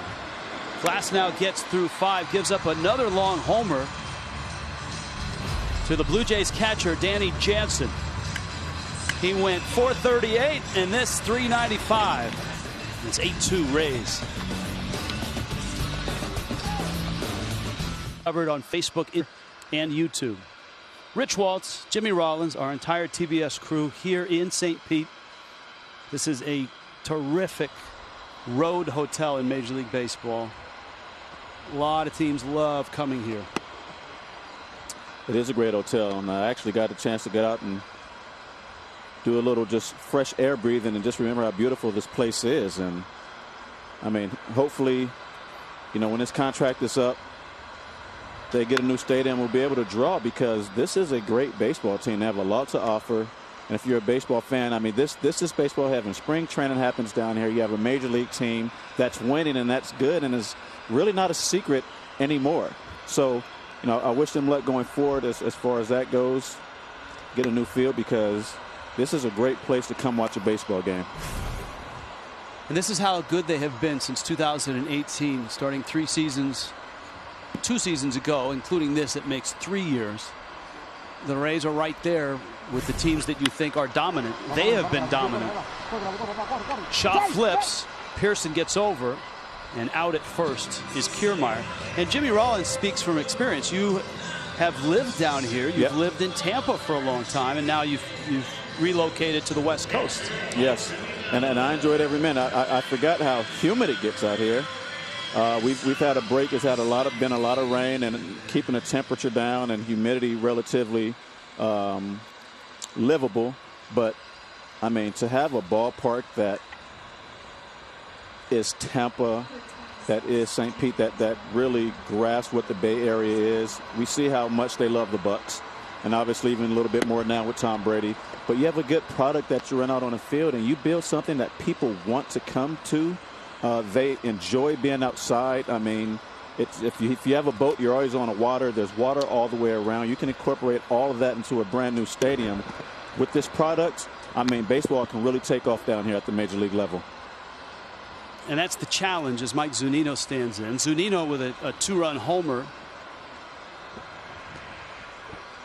That's the challenge here in this market, is get a new ballpark. And preferably one closer to the center. And Brady's here like that. Literally, is that the Gronk too? Literally and figuratively, Gronk is right next to him. Inseparable. Yes. I guess it's true. If you build it, they will come. There's some Stanley Cup champions. But preferably closer to the population of Tampa, because you as a resident know that the commute out here is not easy. Yep. We talked about that, the challenges. And they love baseball. You have the Yankees right over on the other side, the Blue Jays, and the Phillies, literally within, a 20 minutes drive going either direction. So you give them a major league product to sit there, they will show up. I mean, there's no doubt about it. They love baseball. A lot of people from the Northeast come down to Tampa to retire, love baseball, and they can see their teams. They can see their teams on a consistent basis between the Yankees and Boston. But here in St. Pete, well, in Tampa, hopefully at some point, but right now in St. Pete. And that's the impressive thing to me about this Tampa Bay organization, the front office, the manager, the coaches, the players. Despite not having the huge crowds here, they've thrived. They have found ways to win. They've been creative. They've been innovative. And none of them really wanted the title as Ji-Man Choi is up. And Ji-Man Choi gets into one, drives it to right and deep and foul. Because he knew that we're not done with the story. Despite all of that, they have built a terrific team on the field, great minor league organization, scouting, all of that. They don't want to be the underdogs. The players, when they met the press a couple days ago, they said, yeah, no, we don't want to be the lovable underdogs anymore. We are good. We won 96 games last year. We have the best record in the American League. We are good. Stop telling us that we're overachieving. Nobody likes to be called an overachiever, right? I wouldn't want to be. I mean, we've proven it, especially starting 2018, 19, 25, 89 win percentage, which I believe it showed was the 5th best win percentage. Just because the Yankees are out there with their 27 World Series and the Red Sox and just the years they've been able to put together, that doesn't mean we're a discounted team. We may have play in a small market, but we play Major League Baseball. We play high-quality baseball, and it has shown. And that's the attitude that has driven them to this point right now. 40-20 in the regular season, and the reason why they're up 8-2 in this ball game. Choi pinch hitting here. Pearson still throwing triple digits. And the local kid, who's a top prospect for the Blue Jays, has been impressive. Struck out everybody on 12 pitches in the 4th inning.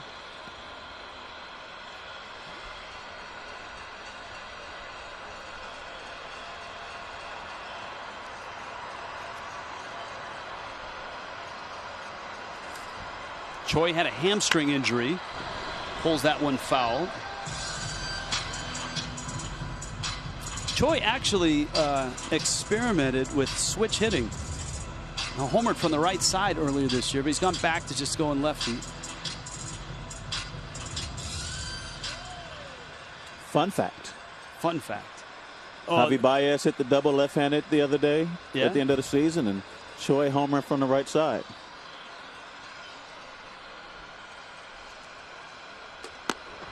Speaking of fun facts, it's well known in baseball circles with broadcasters that the Tampa Bay Rays have the most creative media guides. And in their player bios, they have some of the craziest stories. And in the next half inning, we are going to dive in and get you the lowdown on Tyler Glasnow. I'm looking forward to it. It's been that way for a long time. They do a terrific job here.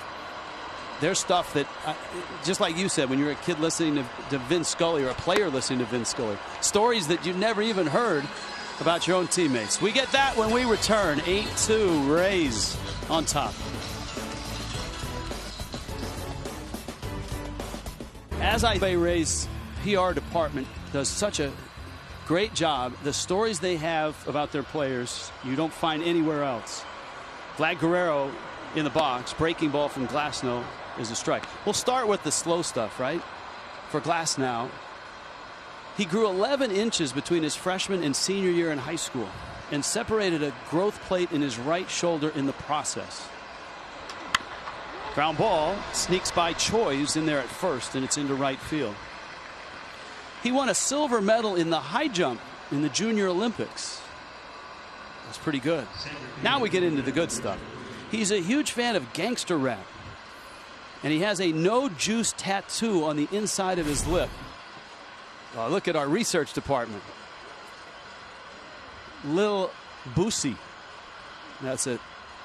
A salute to Lil Boosie. Jimmy, familiar with Lil Boosie? Wipe me down. I'm on. Of course. Come on now, Lil Boosie. Come on now.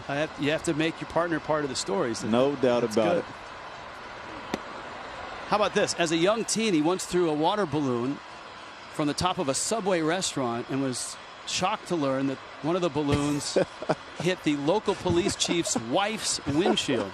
That did not work out well for him. Time out. From the top of where? A Subway restaurant. Pitch in the dirt, and it bounces away. Guerrero's going to advance. Grichuk at the plate. The things you do that lead you to the major leagues. Oh, I'm not done yet. Oh, wow. It gets better. Tyler keeps a Wi-Fi powered toaster oven in his locker and uses it to cook small meals. He also owns essentially everything he owns essentially fits in one suitcase. He doesn't like to stay in the same place for that long. And so that's the best hits. I mean, there's other stuff. He was in the Scouts, stuff like that, but that's all part of his lore. And he throws gas, too, even if the Wi-Fi microwave is ready to go. 99, 98, one of the best hooks. Second toughest in terms of that pitch, swing and miss. Grichuk grinding out this at bat. 1-2. Swing, miss. First base occupied. So the throw down to get the out.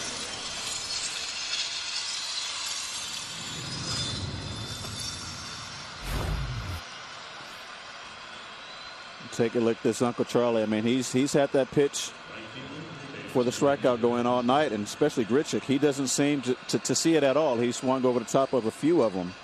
And when he gets ahead, you know it's coming. When a pitcher has a good curveball or a good anything, good breaking ball, you can know it's coming and still look silly at the plate swinging at it. 97 on the black. Teoscar Hernandez is singled and struck out. Strikeouts per 9 innings. Look at that. That's a pretty good list to be on top of, right? I mean, I'd say so.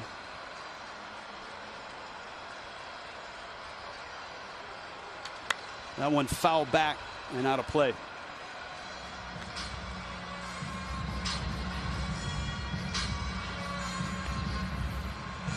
6 strikeouts, a walk.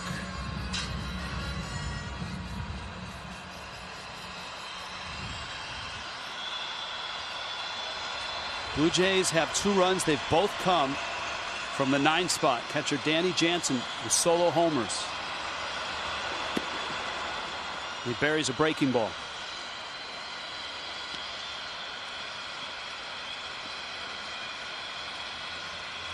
Maybe it's not a surprise that Glasnow went to the same high school as Trevor Bauer, because Bauer's a little eccentric too.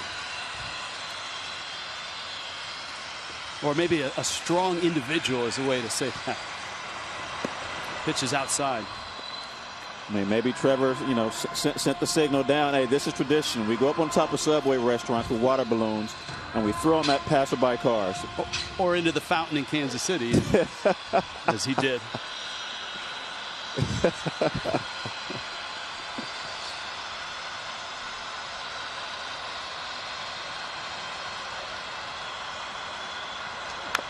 Jam shot, got right in on the hands. This has been a tough ride for the Blue Jay hitters, except for Jansen. Not a lot of barrels. And now, look, going back to last night, one of the impressive things about the Blue Jays is they barreled some balls up late in that ball game against Nick Anderson, who is one of the toughest relievers in the American League. As you pointed out, a foot or two either way, and the Blue Jays not only tie that game, but could possibly win that game with those line drives with runners in scoring position. But here in this one, Glasnow has been in control.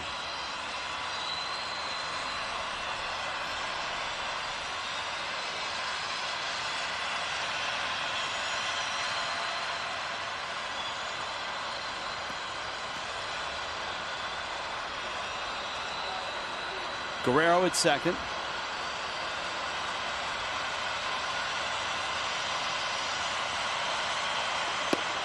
Whew.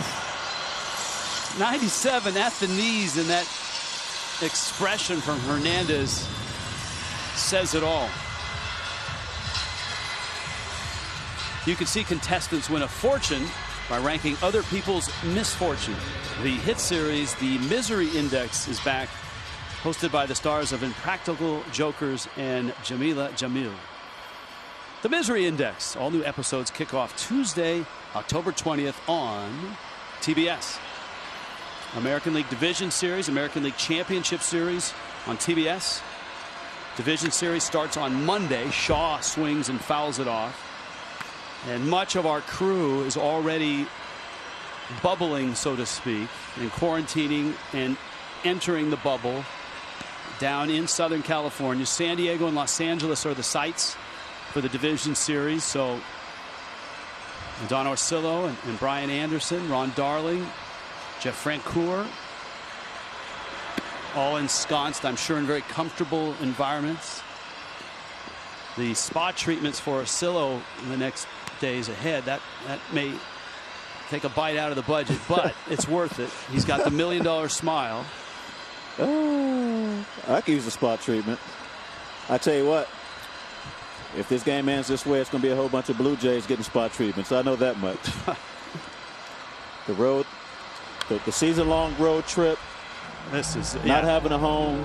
I mean, there was today I heard LeBron James talking about what it's been like in the bubble of the NBA and the psychological hurdles you have to get over or under or through. The Blue Jays have had to do that all year long. They haven't had a home. They've had to play other places.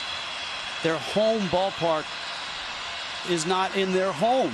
They've been in hotels for like 3 months. They spent the first 3 weeks of the season all quarantined because of a COVID outbreak. Nobody wanted them, right? They wanted to play at PNC. Nope. Couldn't do it. Wanted to play at Camden Yards. Nope. How about Dunedin? Nope. How about Spring Training? No. Not even. So Buffalo opened their arms, their AAA ballpark. They had to bring the lights from the Field of Dreams field from Iowa to upgrade the lights in Buffalo. And that's a beautiful ballpark to begin with. And that's where they were home. Glasnow misses.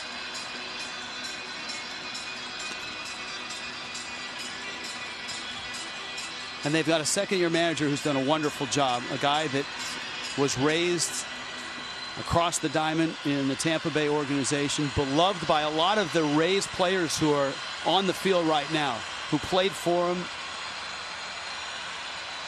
He was on Kevin Cash's staff before he got the job in Toronto. High fastball. Glasnow finishes off Shaw.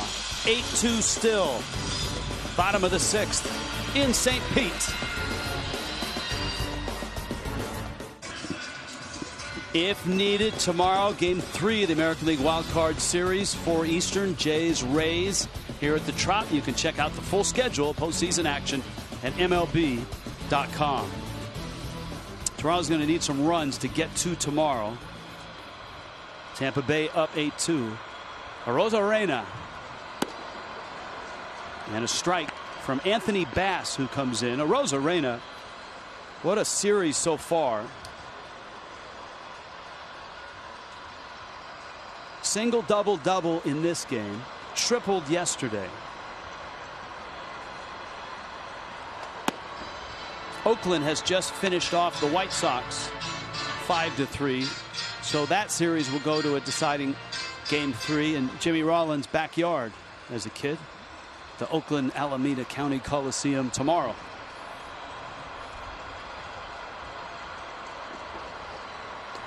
This guy, and I know it's a small sample size, as you look at Bass, one of the really good arms out of the Blue Jays pen. He has closed games. The man at the plate, Randy Arozarena, I think in the next year or two is going to blow up. If you look at what he's done, he really opened their eyes in the spring. Rays pen, the lefty loop. Arozarena has played in 23 games. That's it. He started the season on the IL with COVID. So a slow start there. But his numbers are like video game numbers. He has a great bat speed like that. He hit 281. His on base was 382. His slugging percentage 641. His OPS was over 1,000. And in this series, 4 for 7, 2 doubles and a triple. There's a lot to like about this kid. Good speed, good bat speed. You know the power is going to come. You don't have bat speed and no power. Those two things don't go together. Learning how to get the ball in the air consistently without losing that bat speed and do everything else. Continue to learn the game, continue to pay attention and develop as a player. There's a lot to like about this kid. Was with the Cardinals last year, had a broken hand last year. Pitches out. So you saw Loop, and we just saw Glasnow as well. So he may be done. Arozarena is running it to 3-2. And if it is the end of the line for Glasnow, it's got to feel good because he got knocked around in the postseason last year. Ball in the dirt. And Arozarena, who's got a good eye at the plate, walks. Glasnow lost games 1 and 5 in that division series, a tight one, to Houston last year. So to get a postseason win, now there's a lot of outs to get, but he's put his club in a really good position. There's Lau.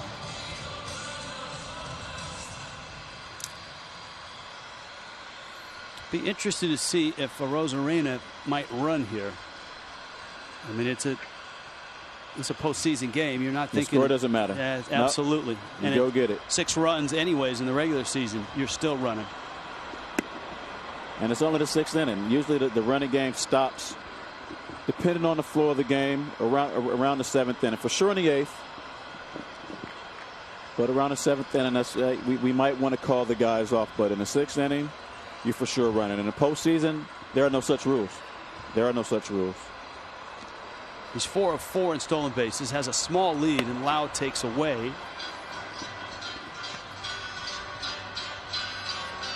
Touched on it yesterday. This guy is a star. All-star last year. Was 3rd in the Rookie of the Year voting. 14 homers. 362 on base. His slugging in the mid-500s.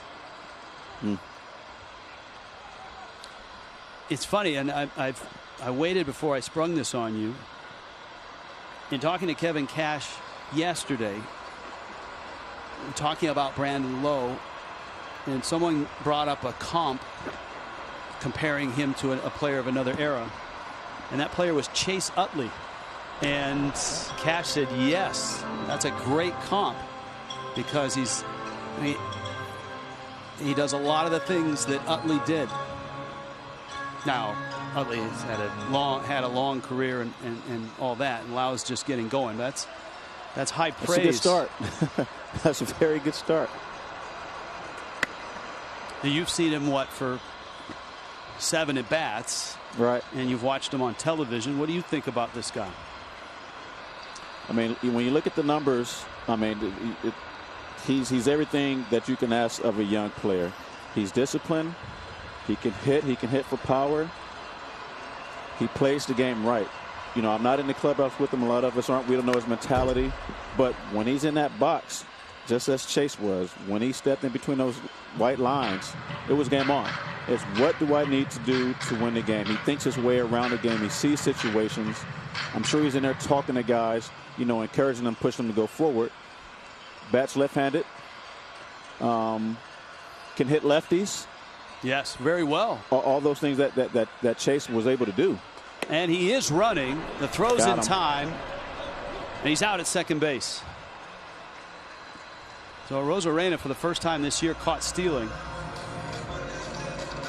And a good throw by Jansen. And it was a called strike 3. So it's a strike him out, throw him out. Now Rosarena kind of took his foot off the pedal there. And had a small lead. I mean, if I understand it's a 3-2 run, but you have to treat that as a stolen base. Everything's the same. You don't give in. You do take a peek over your shoulder, but you're trying to get to that bag. You're trying to get to that bag.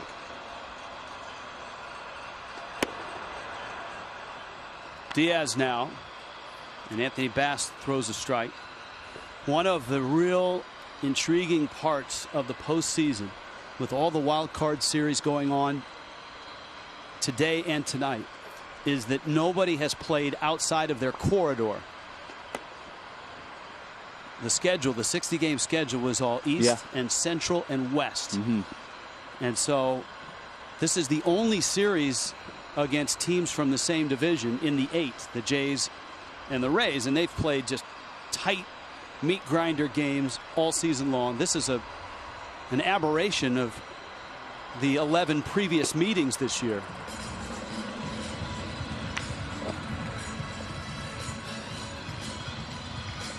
And so it's hard to say, are the Dodgers as good as their record? How about the Rays? I mean, the American League East is really good.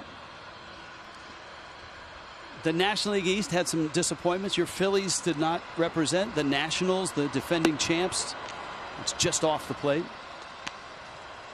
So when you venture out to play the Central, they haven't seen you. You haven't seen them. Or the West. Well, I think the teams that were at the top of their division, you look at power rankings, they take everything into consideration. And those teams are really good. Obviously, we know the Dodgers. They've been good for a long time. The Rays have been exceptional these last 3 years, although they haven't gotten credit. There are teams in the Central that has traditionally not been the strongest division, whether it's AL or NL. So those teams get overlooked. But you have the Indians there back in 2016, which wasn't too long ago. So you don't know what you're going to get as far as that goes, how we get this traditional look at teams versus other teams in other divisions. But there are teams that you look at regardless of whether it's, playing in the corridor, the whole East, the whole Central, the whole West. that you can tell are a great baseball team. The Dodgers are definitely one of those teams. And we know that a lot of you baseball fans and sports fans are tuning in and out of games, checking it out with 8 games today. The schedule tonight, Game 2, Yankees won big. Stanton went deep. Maybe that gets him going. That was late in last night's game. And the Brewers and the Dodgers in Game 1, all the National League games, Game 1. Joey Wendell is in to pinch run for the Rays. The finals today, Oakland held on and beat the White Sox 5-3. Miami, anytime the Marlins go to Wrigley Field, Cub fans feel uneasy. 5-1. Miami beat the Cubs. They lead the series 1-0. Minnesota hasn't won a postseason game since 2004, and Houston swept them 3-1 today to win that series. The Reds and Atlanta played the longest scoreless game in Major League history today in postseason. 12.5 scoreless innings. Freddie Freeman knocked in the game winner, a walk-off in the bottom of the 13th, 1-0. Atlanta beat Cincinnati. Reds wasted a great Trevor Bauer start. Cardinals 6-3 now, bottom of the 3rd. That's in San Diego. And here, boy, a tight, tension-filled game yesterday. And a big 7-run inning in the second with 2 home runs. This guy has been a hero. Manuel Margot. The 2-run homer yesterday, RBI single today.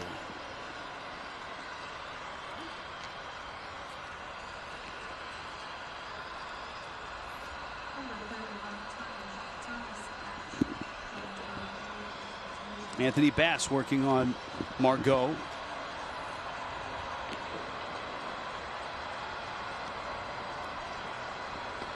As we told you earlier about Margot, his night even sweeter last night. Bitter, certainly. The loss of his father to COVID. His teammates pulling him through. Just 1 home run all year, and last night a 2-run shot. That was the difference.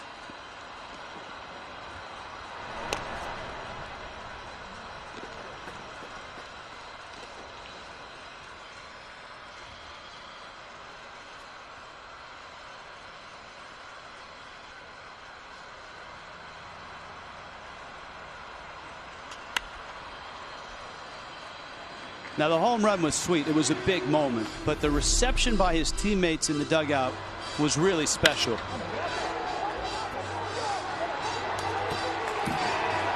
He did everything right. Got a ball he can drive, and he did not miss it. But this is the best part. Not that you hit a home run, but this part right here. That's a brotherhood. That is a brother. That's your family. They embrace you. They've lifted you up all year long, and you did something to return that favor. And that was Willie Adames, the guy that was his workout part that really helped pull him through. As Margot bounces out, Rays are done in the 6th. You're watching the 2020 American League Wild Card Series on TBS. Present Tampa Bay on top in this best of 3. And so they need some outs here. They need 9 outs to get themselves into the bubble and into the division series. Aaron Loop takes over. Tyler Glasnow went 6. Joey Wendell stays in. He's at third base. He pinch hit, or actually pinch ran for Yandy Diaz. Loop a sidearm fastball. There's a strike to Joe Panik. Danny Jansen and Kevin Biggio. 8-9-1 in the order for the Blue Jays. And Loop has had a really nice year. You could say that a lot about the Blue Jays bullpen. There's a lot of guys down there that have had, or excuse me, the Rays bullpen that have had nice years. And that should help them certainly if they do move on.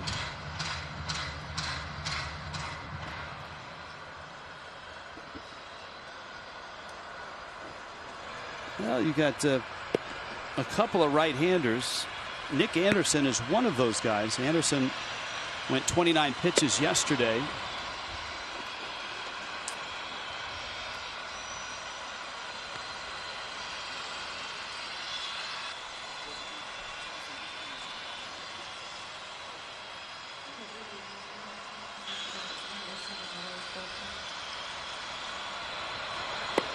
Breaking ball misses out. Now, yesterday, those 29 pitches that Anderson threw, is that the most he's thrown in an inning? Yes. Which is puzzling me to why he would even be up tonight, well, especially at an 8-2 ball game. I know we have days off, but in a right field, I don't know that the Blue Jays are done yet, and it's a chance to win the series. And as they move on, Jimmy, there's no off days. Right. Here's a Joe Panik turning on an inside fastball. So when you get to the division series and you get to the ALCS, and obviously the Rays are hopeful that they do, you're going to have to go back-to-back a few times. So maybe he's testing that arm, or Kevin Cash said before the game he was going to talk to him and see if he was ready and could go.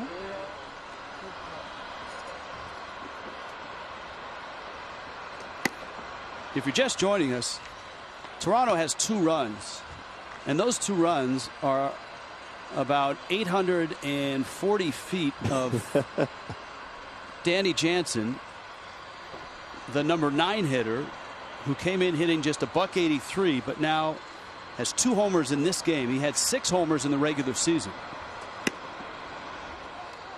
He crushed 2 balls. And here's the evidence, the empirical evidence. One blasted off a catwalk, the other into the seats. 438 and about 400 on the second.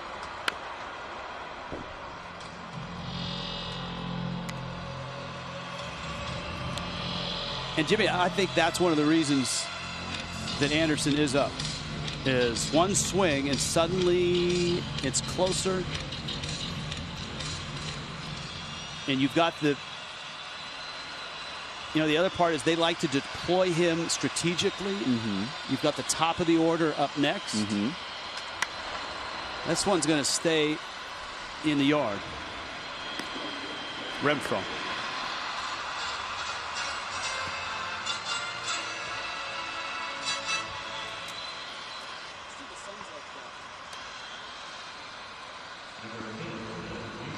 Now, at the start of the series, we talked about all the famous fathers of Blue Jays. And, I mean, Hall of Fame players. The father of Kevin Biggio is Craig Biggio. He's in the Hall of Fame. Vlad Guerrero Jr., his dad in the Hall of Fame. Bo Bichette's dad had an outstanding Major League career. Yes, he did. And all those guys are young and hungry and really good. And here's a look. And don't forget Travis Shaw, whose dad, Jeff Shaw, pitched in the big leagues. And we don't have Lourdes Gurriel on there. His dad, Lourdes Gurriel Sr., was an absolute international legend playing for Team Cuba. So that's 5 guys that grew up with their fathers being prominent baseball people. And there is Dante. You mentioned Pedro Martinez early in the telecast. Yeah. Friend of the show. Also the babysitter for Travis Shaw. He was Jeff Shaw's teammate in Montreal. And he babysat for him. How's that? That's an awesome story. There you go. Just to be fortunate enough to have a father in a big league, grew up in big league clubhouses. And your baby, what kind of babysitter do you think Pedro? You have a Hall of Fame babysitter. How about that? Right. You get to say that. Yeah, I used to play catch with that guy. I taught him his changeup. That strike 3 call. Biggio called out on strikes, and there's 2 outs.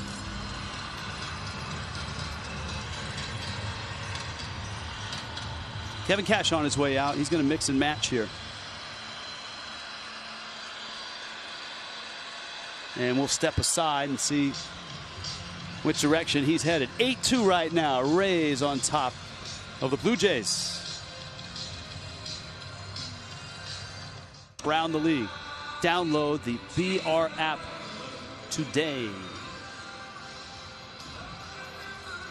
You always get such great sunsets down here on the west coast of Florida. Ryan Thompson out of the bullpen. Thompson, the 28-year-old out of Turner, Ohio, Guy that made 25 appearances out of the bullpen. One of 13 relievers to have a save this year, a major league record. 12 in the regular season. And then Pete Fairbanks yesterday became the 13th Ray to have a save. That's in 61 games. It's crazy. That's amazing. It is. That's a testament to the depth and the quality of the bullpen. Bo Bichette's in, and Bichette shoots that one foul. Toronto looking for any kind of spark. They need runs, obviously. Down 6 with 2 outs here. Charlie Montoyo's club can put runs together in bunches, as they did down the stretch, especially when they were home in their home park this year in Buffalo.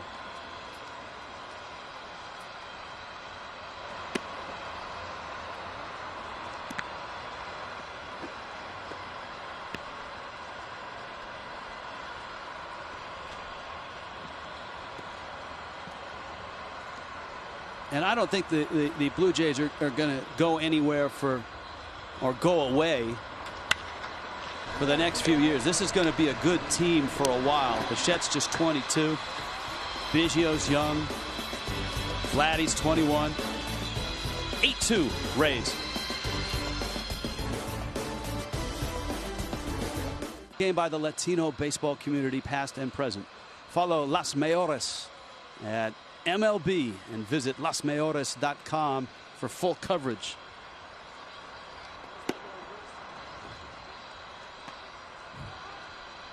Tom Hatch, he of the good changeup, is in. Fine season for Hatch. Hunter Renfroe sent a shockwave through this ball game with a grand slam that cracked it wide open. That was in a 7-run second for the Rays. Excuse me, a 6-run second. They added one the next inning, Jimmy. I jumped ahead. And just even looking back to that inning, Zunino started off with a 2-run home run. That seemed big, like that might be enough. And then you had this on top. It made Zunino's home run seem like it was a year ago. And Hunter, that's why they brought him here, to be a power bat. He did the same thing in San Diego. First grand slam in the Rays history. In postseason. Postseason history, I'm sorry. Yeah. Just things that aren't expected out of this lineup. Not that they can't. If you have a bat in your hand, you can hit a ball out the yard. That's just not something that they sat there and looked forward to each and every game. Who's going to hit a home run? They find ways to manufacture runs, and today manufacture runs meant hitting home runs. That's another thing to keep in mind in the postseason. When you look at players and you look at their average, you say, man, he's had a tough year. It's been 2 months. It's been 60 games. Yeah. I mean, the Anthony Rizzos or the Christian Yelich's. Renfroe is a type of guy, too. You say, boy, he's had an awful year. Well, many times a guy will have 2 bad months and then put it in gear and end up with a terrific season of 150 games or whatever. Yep. So don't discount guys that have struggled this year in the postseason.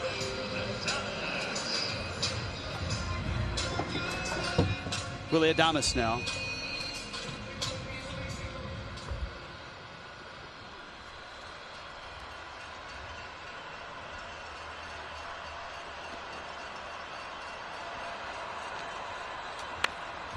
Adames, one of those young players, and you hear scouts and general managers talk about this, when you project a player that you draft or sign, and that you say the power will come.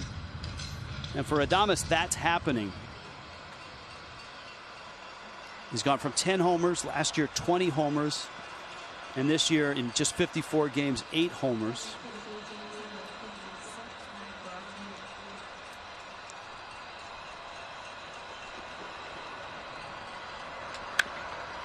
Hatch gets in on him. Biggio across, and there's 2 outs. And that brings up Kiermaier.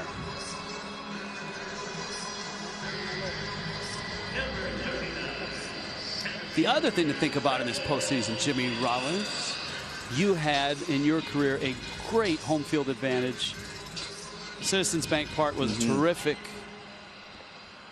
boiling pot of intensity and fun. Nobody has that this year. Nope. That's why I think you see a lot of the road teams in these wild card series, not in this one, but in others that have come in and won early games. And there may be some fans later in the bubble, in the division series or LCS, but there isn't going to be a home field advantage. No, there isn't. There's a different pressure playing in front of the other team's home crowd. And the advantage goes to you playing in front of your home crowd. You feed off that energy. Your ballpark, especially as Citizens, it's an intimate ballpark. The fans are on top of you. So anything they say, it's literally on the back of your neck. You can hear it. You act like you don't, you black out, but you can hear it. Those are things that make the playoffs great, is that when you're playing at home, they know they're on the road. The fans make sure they know that. Nice and tidy inning for Tom Hatch. 1, 2, 3. Go the Rays. 8-2 still, Tampa Bay.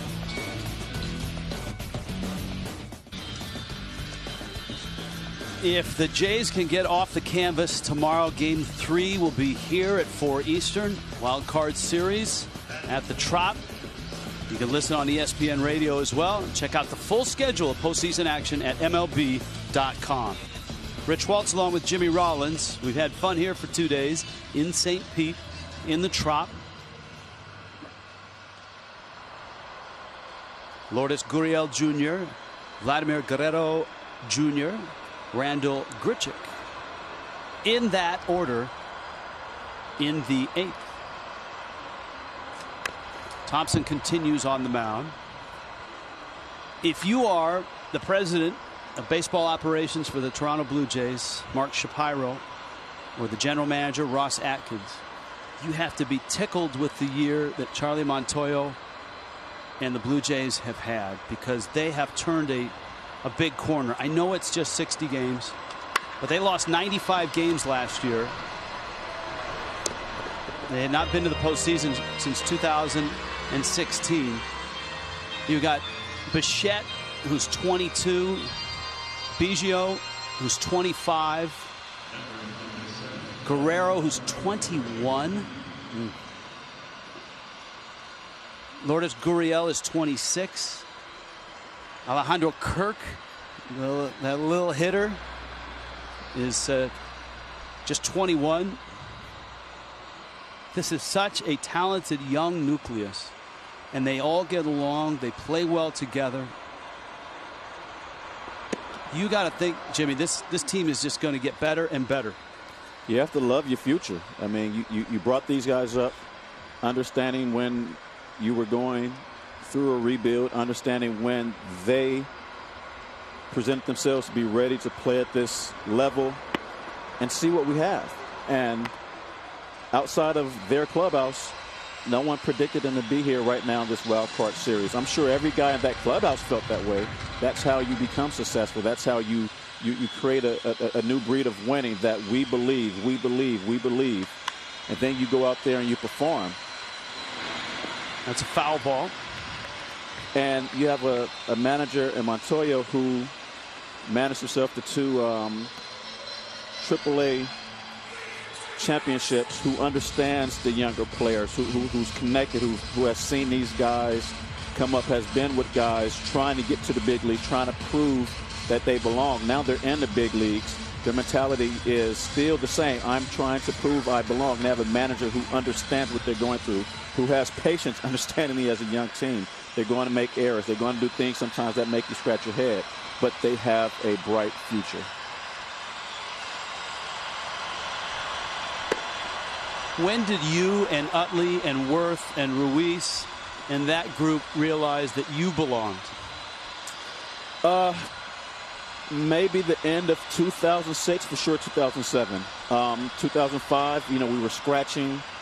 Got knocked out by Houston. I think Houston was playing Pittsburgh, and we're in a clubhouse in D.C., and we're watching a line drive, which we thought was going to be a hit, and Craig Biggio goes up and pulls out the air, and all the air comes out of our clubhouse. But it's like we were that close. Like we had never been that close.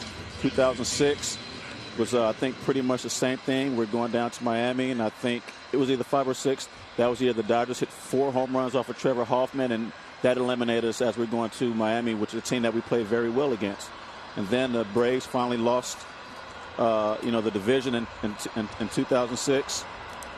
And I'm like, we played the Dodgers very well. What's the difference? I mean, I'm not the Dodgers. We played the Mets very well. We know what it's like to play against the Braves. We know what it's like to play against the Mets. Why can't we do it? The mystique is off. They finally lost. Now that somebody knocked them off, it had to be done. Now it's our turn. And it took that entire season, the way it happened. If it happened any other way, I'm not sure we would have been, as tight as we were. But the way that season happened, we came together, and that's when we believed. So the value of the Blue Jays getting to the postseason, equivalent to you guys being that close and realizing that you belong?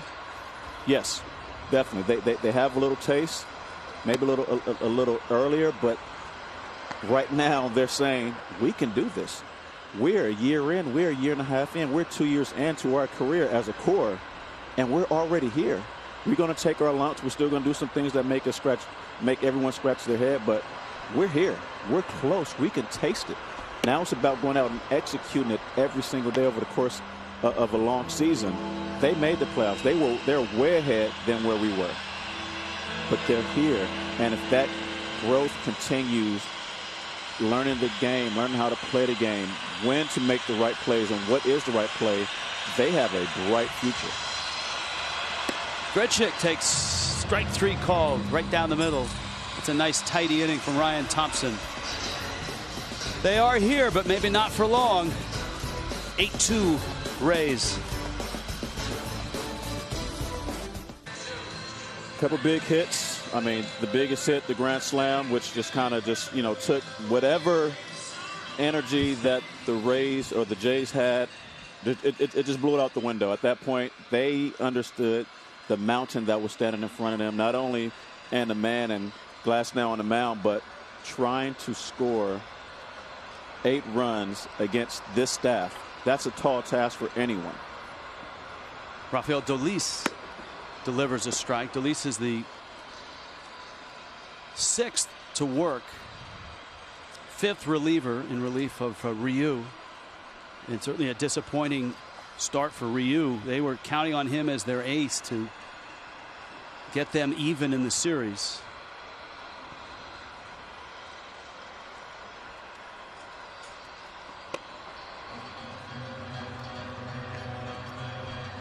And of course, Mike Zunino, he didn't take all the air out of the Trop or all the air out of the Blue Jays, but he certainly started it with the 2-run homer. And as you pointed out, Renfroe followed that second inning with a grand slam.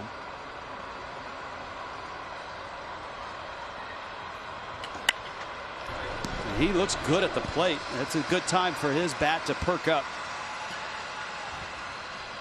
Outstanding catcher. So a 2-run homer, a line drive single. And here comes Choi. Sometimes it only takes one good swing. It doesn't have to be a home run. It doesn't have to be a single. You can foul a ball straight back and find your swing. And your eyes get big. Everything, your body starts saying yes. Now all I need is the right pitch again. And hopefully you have success. And his home run and now a single for a guy who hasn't hit all year long. Although it's a short season, this is a great time to get hot. Get more at bats. Obviously he's going to play, but you keep doing this.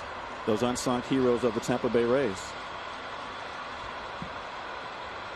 Joe Madden made his mark here.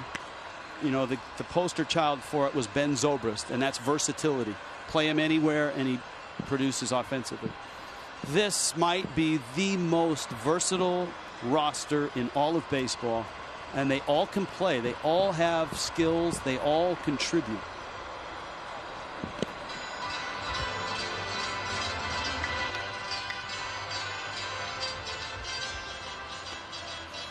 It's one of those teams where you're never sure what the lineup's going to look like, where guys are going to hit depending on the pitching matchup.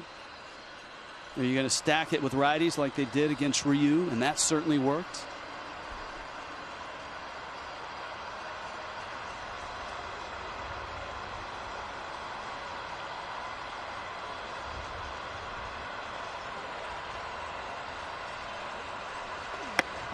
talking to people around the Rays as well, they will tell you this is a really good clubhouse. And Kevin Cash today was asked about the clubhouse, and he said, clubhouse, I don't even go in the clubhouse. That's their place. I stay away from the clubhouse. They have a really nice vibe. I'm not going anywhere near that. That is theirs.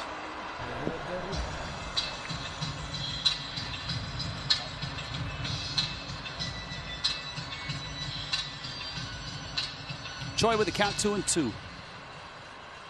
Margot enjoying the music. Big series. They do not give MVPs of the wild card series.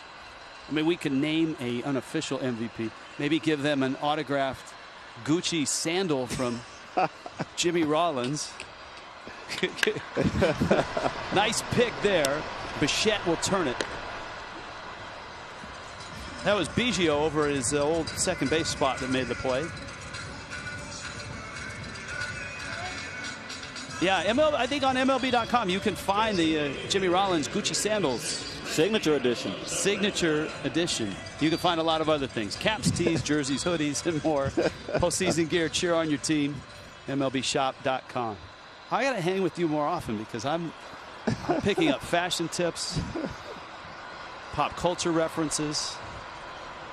You helped me with little Boosie. Rosa Reina.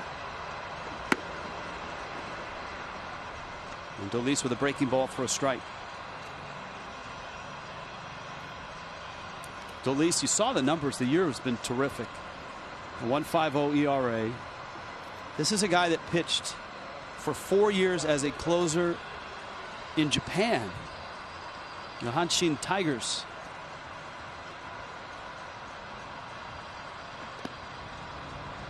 He had not pitched in the big leagues since the 2013 Cubs.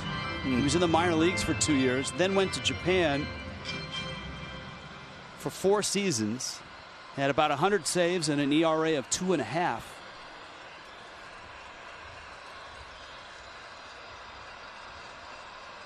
And it speaks to the level of baseball over in Asia, both in Korea, and we've seen a lot of that this year, right? With the late night, early morning games. Boog Shambi and Eduardo Perez and all those guys late night getting into the Korean nights. League.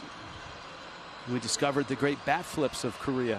Love them. There should be a calendar. I absolutely love them. Bat flips of absolutely of love Korea. them. That's even on singles. They take it and they just flip that thing. If you're bored one night, just Google bat flips in Korea, and there's like hours and hours of endless bat flips of guys hitting warning track balls and they flip their bats in the air. It's awesome.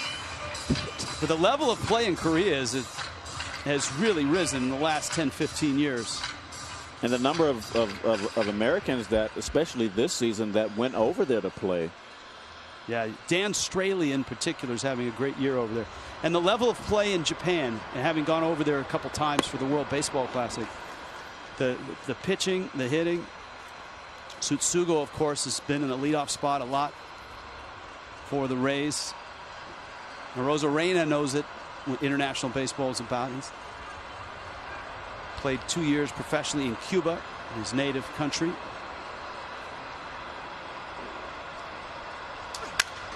That's a defensive swing. Get off me, ball. That shatters the bat, and the Rays are done in the 8th. 3 outs away from the bubble, 3 outs away from the division series are the Rays. Last swings for the Blue Jays, and this young team in 2020.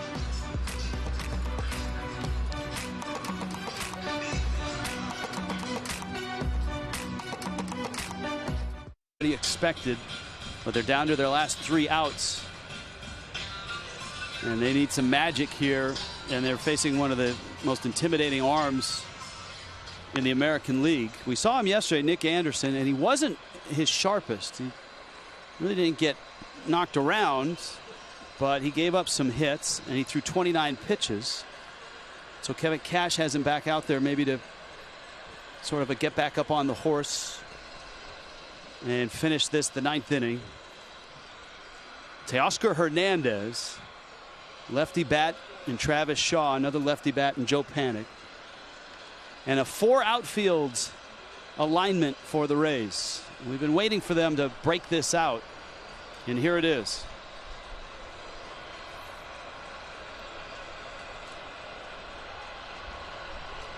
Hernandez fouls it back.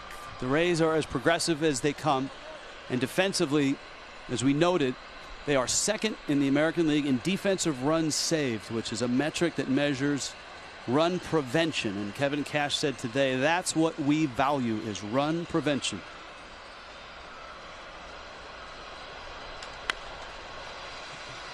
Slow tapper to short, and with 4 outfielders you get a ground ball to short. Playing in traditional shortstop position on top of that, what do you know?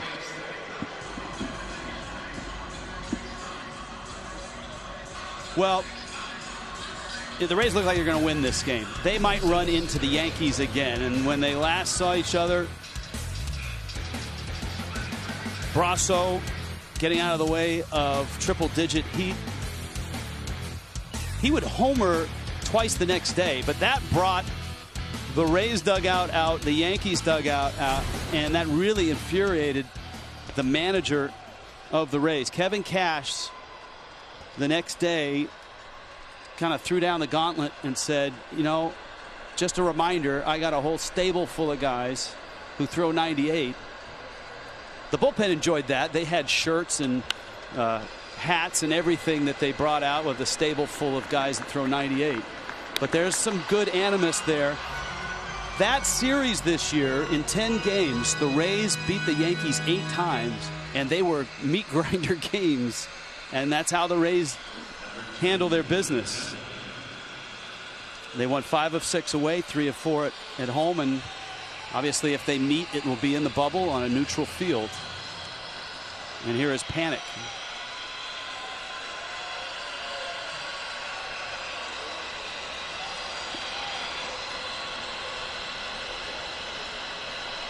Anderson's fastball is up.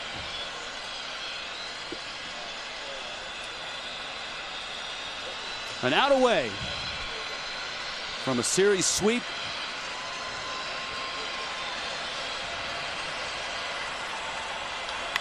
On the ground. This will do it, and the Rays win it. They advance to the division series. They sweep the Toronto Blue Jays.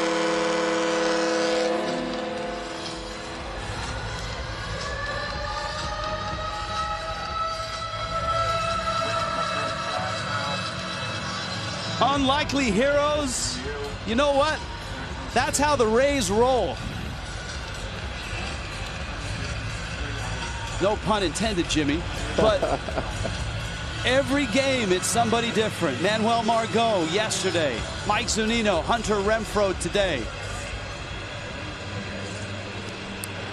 And for the Toronto Blue Jays, it hurts now, but they'll come away with some pretty positive feelings about this season. This was impressive. Yeah, can't talk enough about those young guys over there, but the Rays, this is something they've been doing for a few years now. And you know, you look at the bottom of their lineup, 5 through 9, the production that they had there, and in any lineup, you usually don't count on those guys to play this big of a role, but this is postseason baseball. There is not one guy in this lineup that you are going to zero out. They all play a role, and when it's your turn to do something, just do it. It's not how many you get, but when you get them. Tampa Bay wins it. When we return, we're going down to the field. We'll talk to some of the Tampa Bay Rays about this sweep, about the next rounds. Mike Zunino set the tone with the 2-run homer. Hunter Renfroe with a grand slam. And the Rays advance. They'll get the Yankees or the Indians.